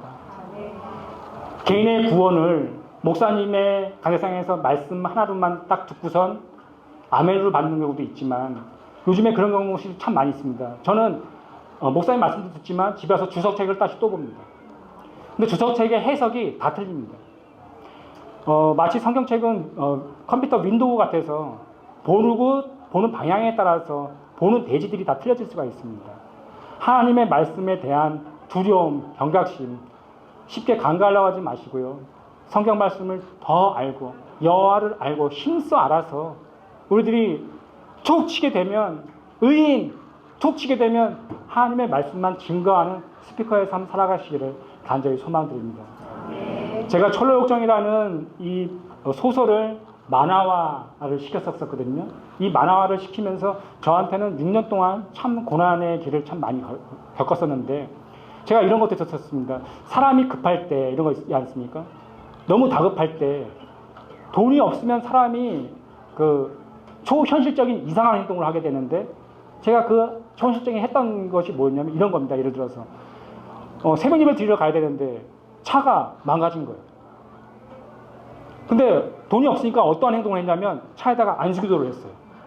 나사렛 예수의 이름을 명하다 시동이 걸릴지어다. 시동이 걸리는 거예요. 그래서 안식기도로 이 차를 6번 살려내고 7번째는 완전히 돌아가셔서 이 차를 폐차를 했는데, 어떤 생각이 들었냐면 쇳덩어리라고 할지라도 하나님이 진짜 믿음으로 기도하면 쇳덩어리도 시동 걸린다라는 것을 저는 그때 체험을 했었어요. 근데 우리들이 생각하게 되면 하나님을 어떤 한정적인 부류로 이렇게 하나님이 여기까지 역사하시지만 이 이상은 역사 안 하실 거야 라고 하면서 한정 지을 때가 많이 있어요. 제가 철로역정이라는 책을 6년 동안 그렸을 때 검지인대가 끊어져 가지고 철로역정만 100독 이상을 하게 되셨었고, 철로역정을 그리면서 물질적으로 너무, 저는 강남구 능은동에서 살던 사람이었었는데 그 집을 빼가지고 경기도 강도 5%라는 곳에서 철로역정을 그리니까 제가 예수를 믿더니 또라이가 됐다고 말하게 해서 소문이 나는 거예요. 만화책은 혼자서 그리는 게 아니라 7명이 연합해서 만화를 그리게 되는 건데, 나중에 그 모든 공정을 저 혼자 다 해내고 나서 이 3권짜리 책이 나오게 됐는데, 여기 방송실에서는요, 지금 그 집회 영상 그 폴더에 들어가 보면 그 존버년 박물관이라는 그 사진이 있어요. 그 사진을 좀 띄워줬으면 좋겠습니다. 제가 철로역정 책이 출간됐을 때 고생을 했더니 하나님의 땅의 복으로 또 차고 넘치게 채워주셨더라. 저는 이것을 말씀드리려고 지금 여러분 앞에 쓴 것이 아닙니다. 고진감래 그것을 말하려고 하는 것이 아니에요. 저는 맨 처음에 성인 만화를 그리던 삶에서 썼었는데, 하나님이, 저는 음란물, 그런 오죽하면 화실에서 음란물 제조기라는 별명을 가졌던 사람에서 썼는데, 성인 만화를 그리던 사람이 하나님께 무릎 꿇고 순종을 했더니 지금 어떤 일이 발생됐냐면, 이제 사진에서 띄워주실 건데요. 영국에 그 존버년 박물관이 있습니다. 그 에스토우 지방에 존버년 박물관이 있는데, 그 영국 선교사님이 연락이 오셨어요. 내가 한국으로 들어갈 때 최 작가님이 사인만 해주시면 존버년 박물관에다 다 얘기를 해놨으니까 내가 대리연서할 수 있는 영광을 달라. 그래서 제가 그 선교사님을 만나서 이 책을 대리연서해서 드렸어요. 이게 지금 존버년 박물관인데요. 제 책이 이 유리관 서고에 여기 좀 들어가 있는데요. 이 책 안에는 3개 언어로 번역된 선택받은 철로역정 책이 이 안에 들어가게 있습니다. 3개 언어로 번역된 철로역정 책이 있는데, 제 만화책이 맨 밑에 하단에 거하게 되는 것이죠. 이 사진을 제가 선교사님을 통해서 받았을 때 저는 그 자리에서 진짜 오열할 수밖에 없었어요. 저의 삶을 이렇게 존귀하게 해주신 그 하나님, 나한테 음란물 제조기라고 했던 그 별명을 지어줬던 그 수많은 사람들, 우리들 모두가 다 음란물 제조기고 우리 모두가 실패자에서 매번 쓰러진 사람들 아닙니까? 근데 하나님께서 실패의 자리에서 딛고 일어섰더니 천성을 향해 나아가는 순례자의 이야기를 만화로 만들 수 있는 것을 하게 됐던 것이죠. 저는 지금 또 철로역정 2부 작업을 하고 있습니다. 철로역정의 철로역정 1부의 내용만 보고 이렇게 얘기하시는 분이 있어요. 주인공이 천국 혼자 가겠다고, 천성에 가겠다고 가족들 다 버리고 나 혼자만 천국 가기 위해서 식구들 다 버리는 기독교라면 나는 기독교 안 믿겠다라고 얘기하시는 분이 있어요. 그것은 철로역정 2부를 읽어보지 않으셔서 그래요. 철로역정 2부도 또한 존 버년이 집필을 했습니다. 존 버년이 2부의 내용은 어떤 거냐면 철로역정 1부에는 그 개인의 구원에 포커스가 맞춰져 있습니다. 그래서 이 개인의 구원, 나는 어떻게 해서 구원을 받는가, 그래서 어떤 여정을 통해서 천성에 이른다라는 것을 보여준다면 철로역정 2부의 내용은 교회의 공동체의 이야기를 다루고 있습니다. 순례길을 맨 처음에 6명이 출발했다가 나중에 천성에 이르를 때쯤이면 16명의 그룹을 이루어지게 돼 있어요. 천국은 혼자 신앙생활 잘해서 가는 것이 아니라 교회의 공동체가 구원을 받는 것입니다. 여러분들 맡겨진 그 자리, 맡겨진 교회에서, 맡겨진 그 자리에서 그리스도의 진한 향기를 내뿜는 성도님이 되시기를 간절히 축복드립니다. 오늘의 결론은 자녀에게 우리의 삶을, 본이 되는 삶을 많이 보여주시는 부모님이 되시기를 간절히 소망드립니다. 이 얘기 하나만 높아지면 더 드립니다. 제가 목사님한테 얘기했습니다. 그림 그리면 목사님 손만 다쳐요. 검지인대가 끊어졌었고 찢어지기만 했었고 손만 다쳐서 그림을 못 그리는 시절이 1년 반이 계속되었습니다. 목사님한테가 얘기했습니다. 멘토 목사님한테 목사님 다치면 손만 다칩니다 라고 얘기했더니 목사님이 저한테 뭐라고 하시냐면 그러니까 뭐가 그러니까요? 몰라? 저 모르겠는데요. 앉아봐. 제 집사 지금 그리는 이 만화 철로역정이 만화책으로 나오면 하나님이 기뻐하시겠어? 하나님이 기뻐하시지 않겠어?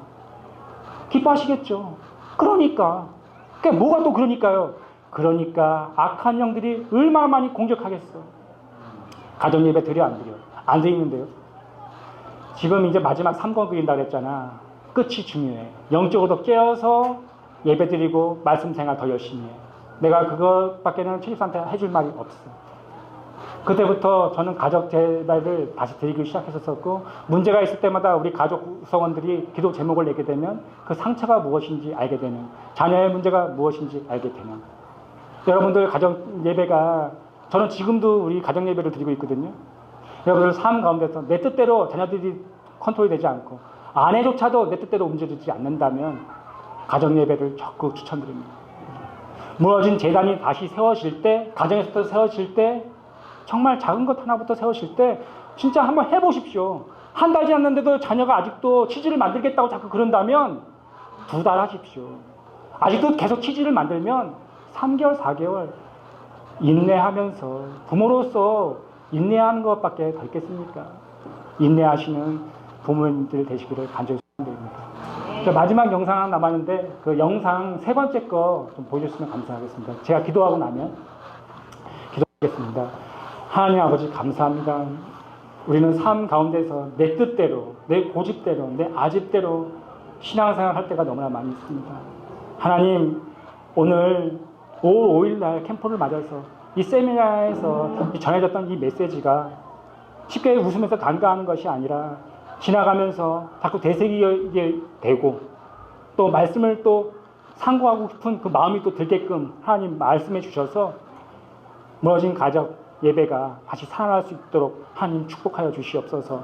또 돌아가는 발걸음, 또 좋은 추억 남기면서 가족들 간에 사랑이 넘치는 믿음의 가족들 될 수 있도록 하나님 축복하옵소서. 그렇게 행하실 우리 주 예수님의 이름으로 기도드립니다. 아멘. 성의만 같은 거 안 그리겠다라고 그렇게 얘기했죠. 그러고 났는데 수술하는 그 당일날 아침에 진짜 폐가 정상으로 돌아온 거예요. 다시 살아가지고 나왔는데 이게 죄인지도 모르면서도 그냥 습관적인 그림이다 보니까 또 이렇게 그림을 그렸어요. 근데 내가 어떤 생각이 들었냐면 성경 말씀을 읽는데 내가 완전히 큰 죄를 저질렀더라고요. 이게 성인 만화책 냈던 이게 죄덩어리인데요. 이걸 남겨둔 이유가 있어요. 다시 안 하려고. 다시 이렇게 안 넘어가려고. 이걸 보관하고 있는 거예요. 이거 볼 때마다 내가 다시 이쪽으로 하면 안 된다. 그런 생각들. 그리고 신명기 그 23장 그 말씀, 창기와 개 같은 자라는 표현이 성경에 나와요. 제가 개 같은 자였었거든요. 개 같은 자가 연보한 거 하나님이 받지 않는다라는 구절을 딱 보고 나서 속이 딱 뒤집어지더라고요. 모르고 재진 거지. 나는 알고선 재진 거예요. 아니었었거든요. 그때서 잘못했다는 걸 알았었죠. 그 전까지 죽었다 살아나고 나서도 성인 말을 계속 또 그렸었거든요. 그게 죄인지도 모르면서 했던 거였었거든요.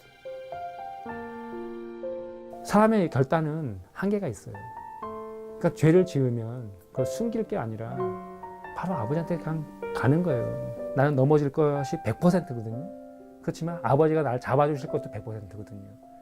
그걸 신뢰한다면 넘어지고 쓰러지고 몇 번 했겠지만 결국에는 아버지가 일으켜 세워가지고 그 길 갈 수 있도록 이렇게 인도해 주시거든요. 그러니까 내 자신을 보면 소망은 없지만 아버지를 보면 소망이 있는 거죠.